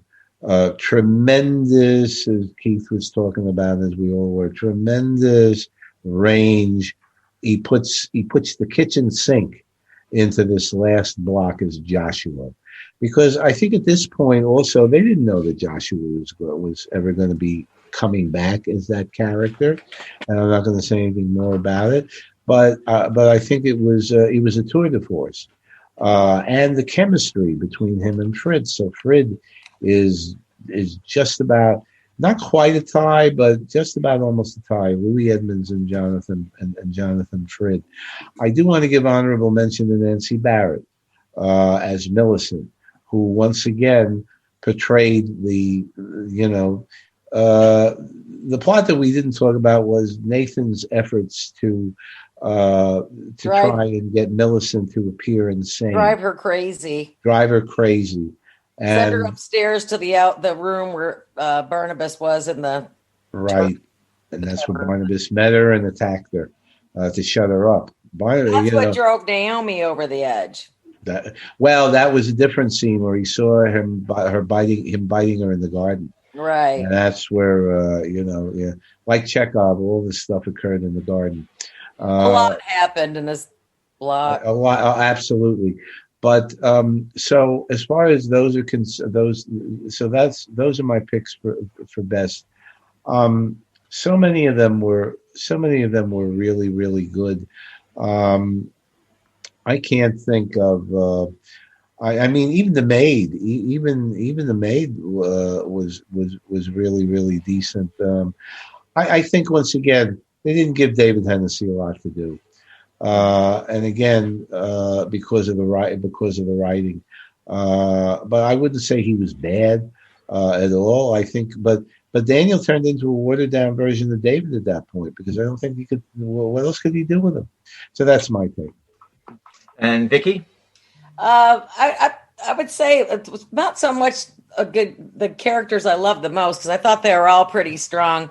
But when it comes down to the one thing that really kind of tugged at my heartstrings a lot was Joshua. Yes, he becomes a sincere, nice dude, but his interaction with Naomi, finally, after all that, they go back and forth, the sniping and the drinking and the insults and, and stuff like that, where they finally, were acting like, wow, we love each other. We've lost so much and this is where it's at, kind of thing.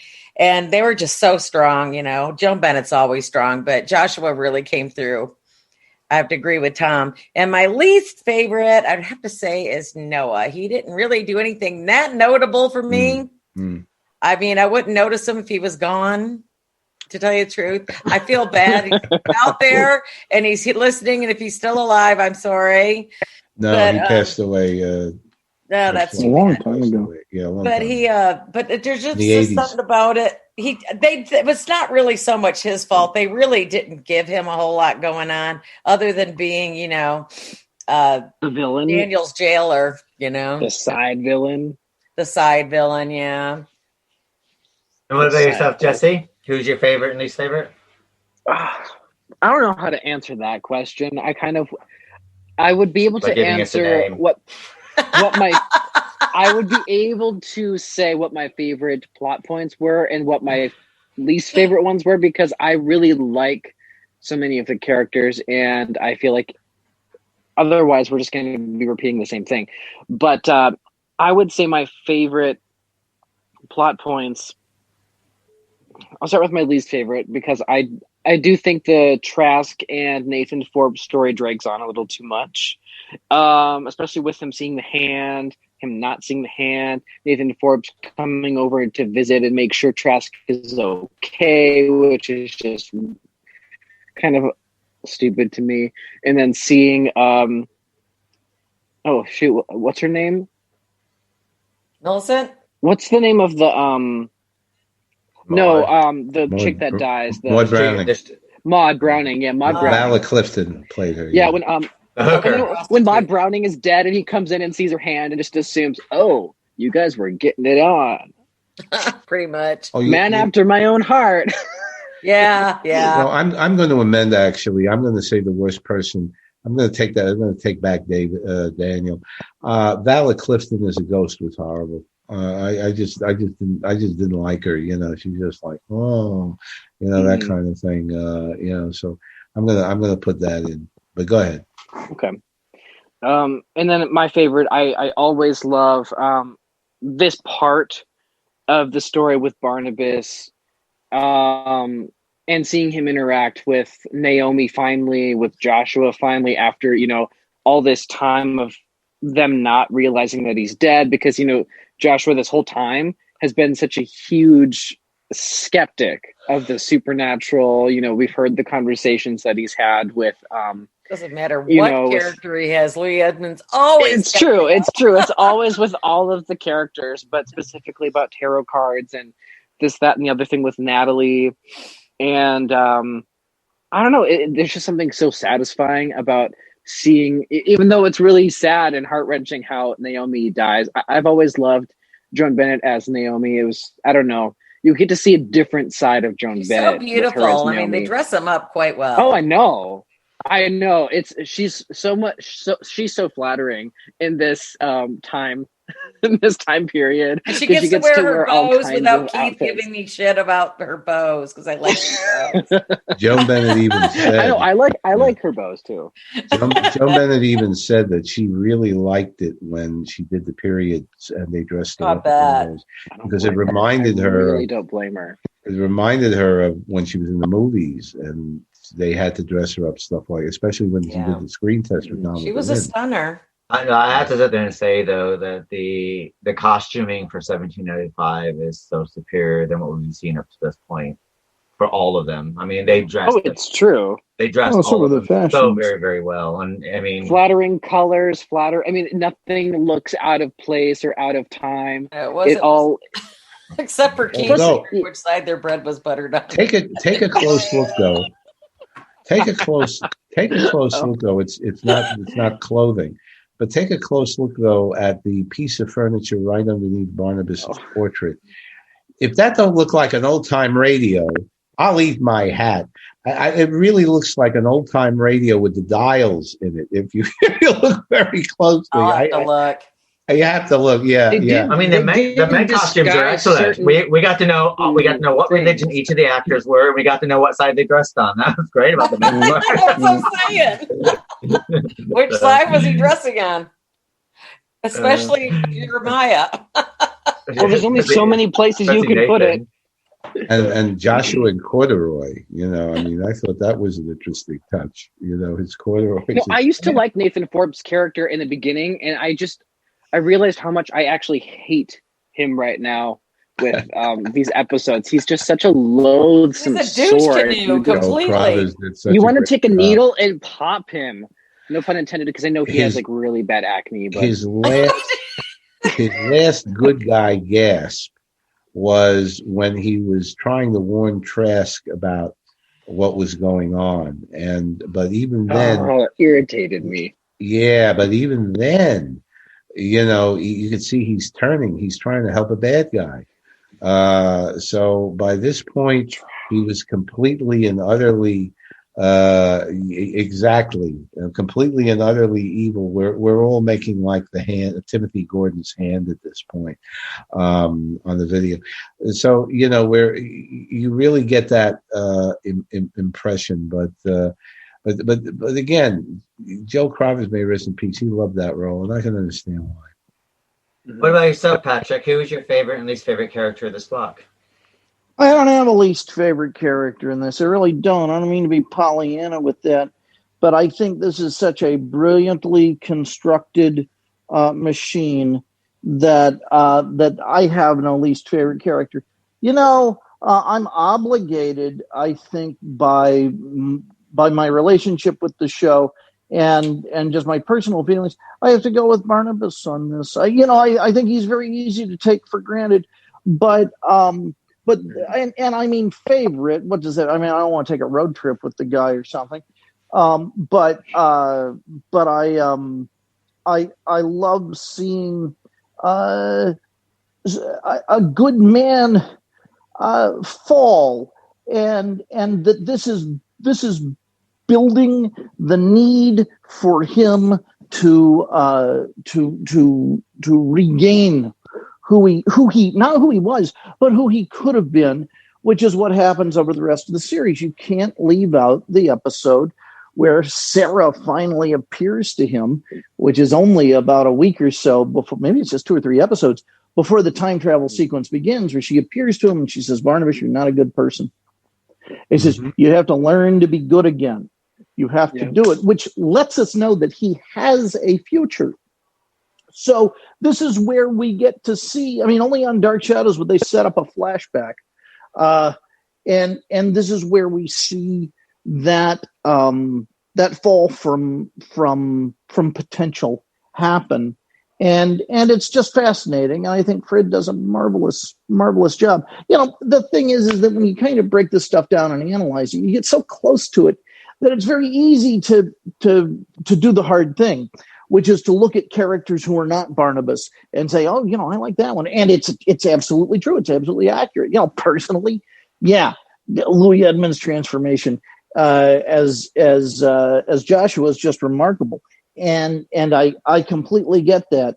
But at the end of the day, it's just kind of like Star Trek. If you look closely enough, it is about Captain Kirk. Although we never think that. We always think, it's Spock or the ensemble, whatever that means. But in this case, this really is about Barnabas, and I love him to death in this. I think Jonathan Frid's just magnificent. Mm-hmm. And my favorite character has to be Louis Edmonds as Joshua. I love the way they acted it. I love the nuances that we got, and it was good to see him break out of the Roger character role that we've seen him through so far up until this point. So I loved him. My honorable mention has to go to Nathan.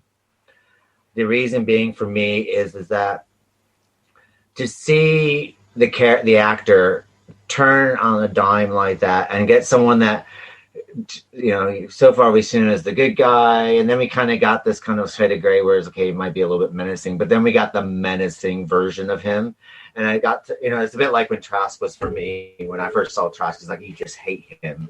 And anyone that can play a role so strongly and that you just hate them the moment you see them, my hat's off to you, because to play that villainous part and to make sure that the slime is like, you're like a snail crawling across the lane, leaving a slime trail wherever you go, and you're having that effect on someone. For me, Trask needs a big honorable mention because he was just good Lord, yes, awful human being. I agree. Yeah. Now, as far as my least favorite, the only it's gonna have to be Noah. He didn't have enough to do. It's not that he didn't have enough to do. I'm hoping that I will see a better side of it. I'm not sure if there's not a lot to do, but even the actor felt like he was uncomfortable being there. It's kind of like heavy. It felt like a temp being sent in to do a job for a day, and that's kind of what it felt like. There's no thing, and all his lines are very whiny. I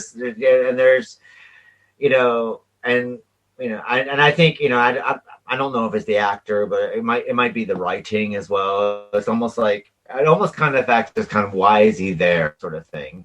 And my honorable mention is Maud, because I'm sorry, but the only thing missing with her was a Cockney accent, and we pretty much live in Hammer horror areas. Like the hooker who gets attacked. Oh, how you doing, Governor? Oh, all that sort of stuff. Kind of reminds you of Jack the Ripper movies that we've covered. Where the prostitutes are talking to the Ripper. Yeah. Top of the day, Mary Poppins. Yeah, it's kind of.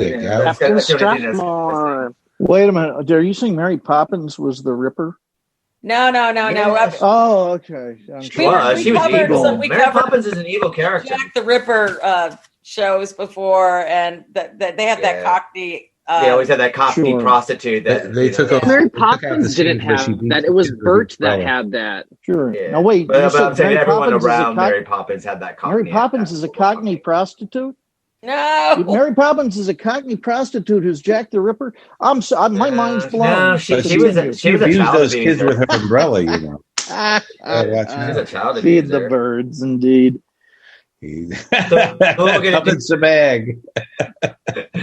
She's definitely good at gaslighting children.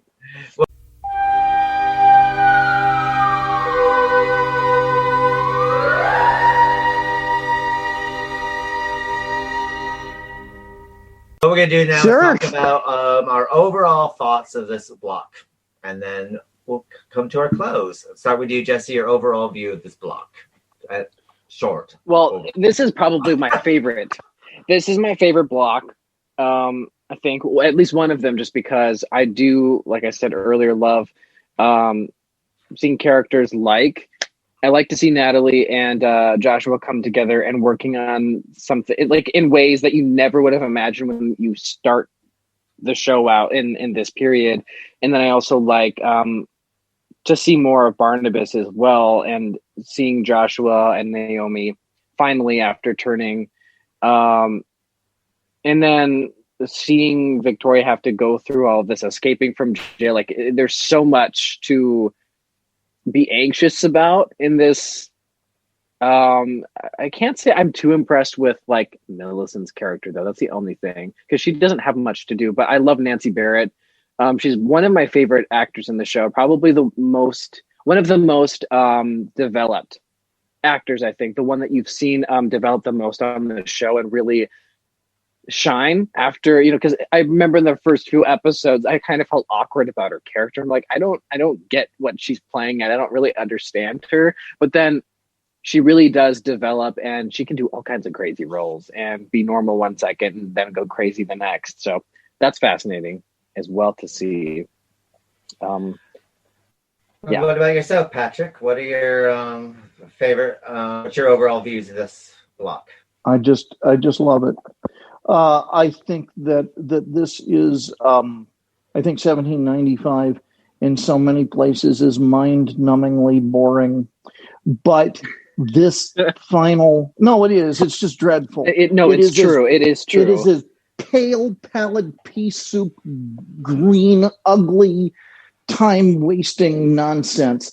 And this block of episodes is absolutely as beautiful and human and exciting and engaging and dynamic as anything, in my personal opinion, that 1960s theater was doing at the time. I think they do what Dark Shadows always does, which is just take something disastrous and turn it into something absolutely vibrant and wonderful and beautiful. I just think it's marvelous. What about yourself, Tom? Pat, do you really like this? I listen. You don't do this as long as we do, and as deeply as we do, and not make the hyperbolic into the real. I'm teasing, but Now, obviously, this was a brilliant balance, as I stated before, of 5 plots. And usually you've got your A, B, and C. Well, you have A, B, C, D, and E here. Yeah. And this was just juggled so well. And even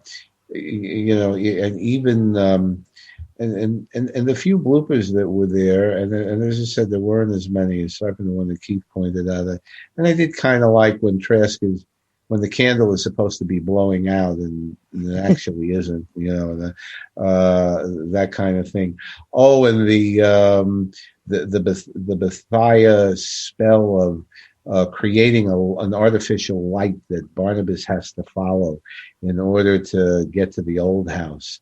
And I thought that was, just as he's about to attack Rebecca Shaw, the other Doxy, and that was also. There was a lot of orchestration to this. Lilo Swift did a great job. Sproat was a writer here. Gordon Russell, Sedgwick. They were all very, very. We don't mention the crew a lot, but I think the coordination of this particular block not only has to go to the superb performances of the cast involved, but the crew really worked with the cast in order to bring out the best in them. So I think this is a rarer, because sometimes that doesn't happen as much, depending on what you're dealing with and who you're dealing with. But this was one of those times where it really synergistically worked. And so I would say that the entire retrospective that we've done to date, this has got to be one of the best, if not the best so far, but more's coming up. But to date, I think this was almost the best. And yourself, Vix? Well, everybody's pretty much said it. I love this block because it's like it comes to the end of something that's really never been tried before, and daytime drama, basically. And I think it worked well. I like how it ended. Well, then again, I know what happens next, so I can say I like how it ended. But, I mean, it makes you want more. And I'm sure if this happened on a Friday, which it looks like a cliffhanger, people were probably running wherever they were running to get to the TVs, to watch it that day. So, I mean, everybody was pretty strong. I mean, it was well written. All the actors, they clinched that. It was great. I mean, it's Dark Shadows. It's what made Dark Shadows, And for myself, I have to say for this block, I think it's one of the best blocks that they've done up until this point. I think the reason for me why it's also one of the best blocks is that it moves at a very, very good rate. It doesn't seem there's a lot of wasted time screening or pacing going on to get their point across, as sometimes does happen in a daytime drama. But I also like that there was actually, probably for the first time, there was a strong emotional center that we don't normally get with Dark Shadows. You kind of watch it, you're kind of involved, but you don't get that huge emotional center, for me anyway. And I found that there's the huge emotional center kind of set this above it. And then with the shock ending of the last episode, you're like, right, oh my God. Did definitely. I just say that? It was definitely an oh my God moment.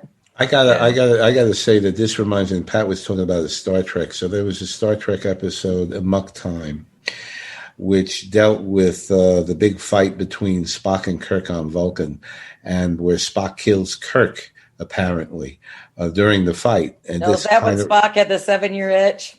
Yeah, that's it. That's the one. That's the one. Pon farr. Yeah. And then you saw what's her Silolovsky is the power. This is the Vulcan heart. This is the Vulcan soul. But anyway, Kirk is killed during that episode. And that was an oh my God moment. That was an oh my God moment, because at the end, and Spock is like, I'm going to resign Starfleet and all this. And then Kirk walks right into the room and he's going, Jim, and well, Captain, I'm very glad to see you. It's logical that you should be here. But the point is that you didn't expect that to happen. Same thing with Dark Shadows. She actually died, or she was actually hung in this episode. And it was what Keith was talking about.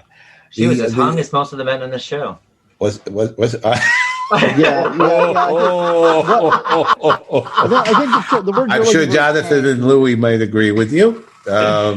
We won't. We good. But actually, oh no, we're gonna start. Are we going to start to go? Are we going to put her in banger again? Don't worry. It's only a matter of time before she's a banger again. I missed that. I really missed that. I really like it when Burke took her to banger. I really did.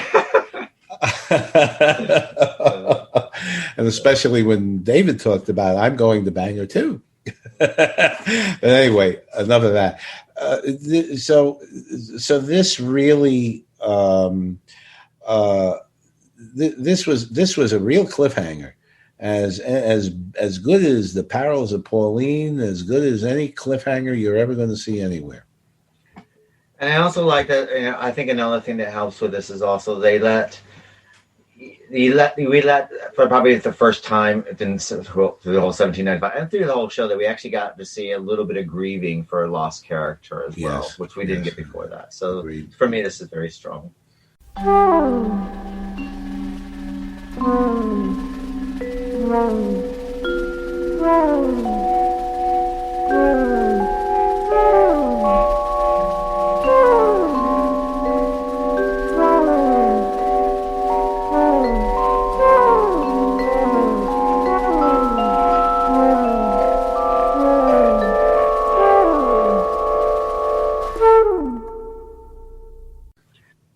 So that brings us to the end of the Literary License podcast, and just let you know that we want to wish you a Merry Christmas and a Happy New Year. Our next episode will be The Hunchback of Notre Dame, book to screen, by Victor Hugo, and we'll be doing the famous Charles Lawton version of the film. Then, of course, we'll be continuing with Bewitched episodes as well, and Dark Shadows will be going from 460 to 482, and our Nature versus Man will be 28 days later and 28 months later, to From the Minds of Danny Boyle. So it's something to look out for. And we'll also be having some special guests that will be announced. So make sure you join up to our newsletter at www.llpodcast.com to make sure you find out who our special guests are. And as a special present to all our Literary License podcast listeners of Dark Shadows fans, we will be premiering our interview with Roger Davis, which will be coming out on Christmas Day. So until that time, what I want to say is good night to Patrick McRae. Thank you for joining us, Patrick. Absolutely. Thank you. Good night, Jesse. Have a good night.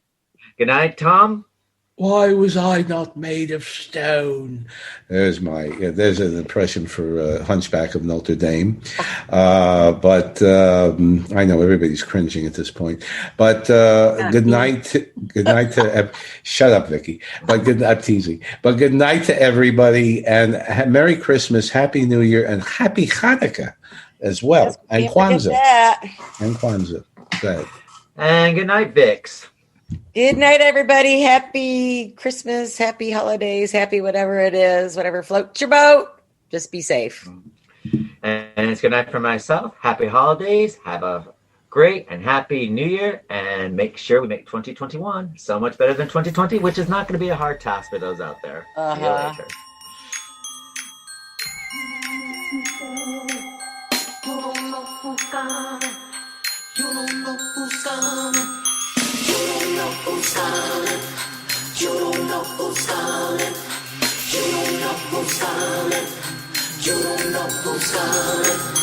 Oh, I put up the tree. Oh, I hung up the wreath. Oh, I fit up the stockings. Oh, I hit someone knocking. Hey, I've been a sinner, but I feel the spirit.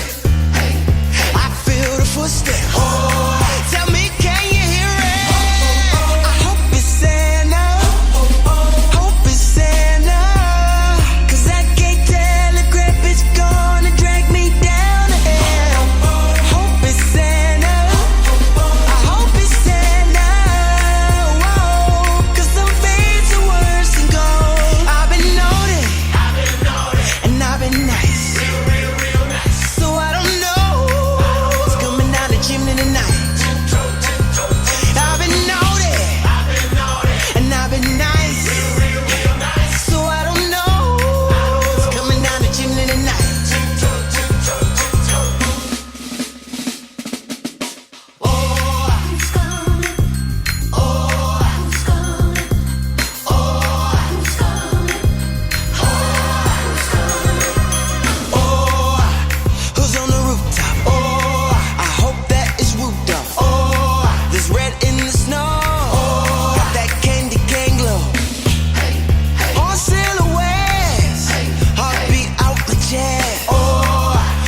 I don't know what's coming for me.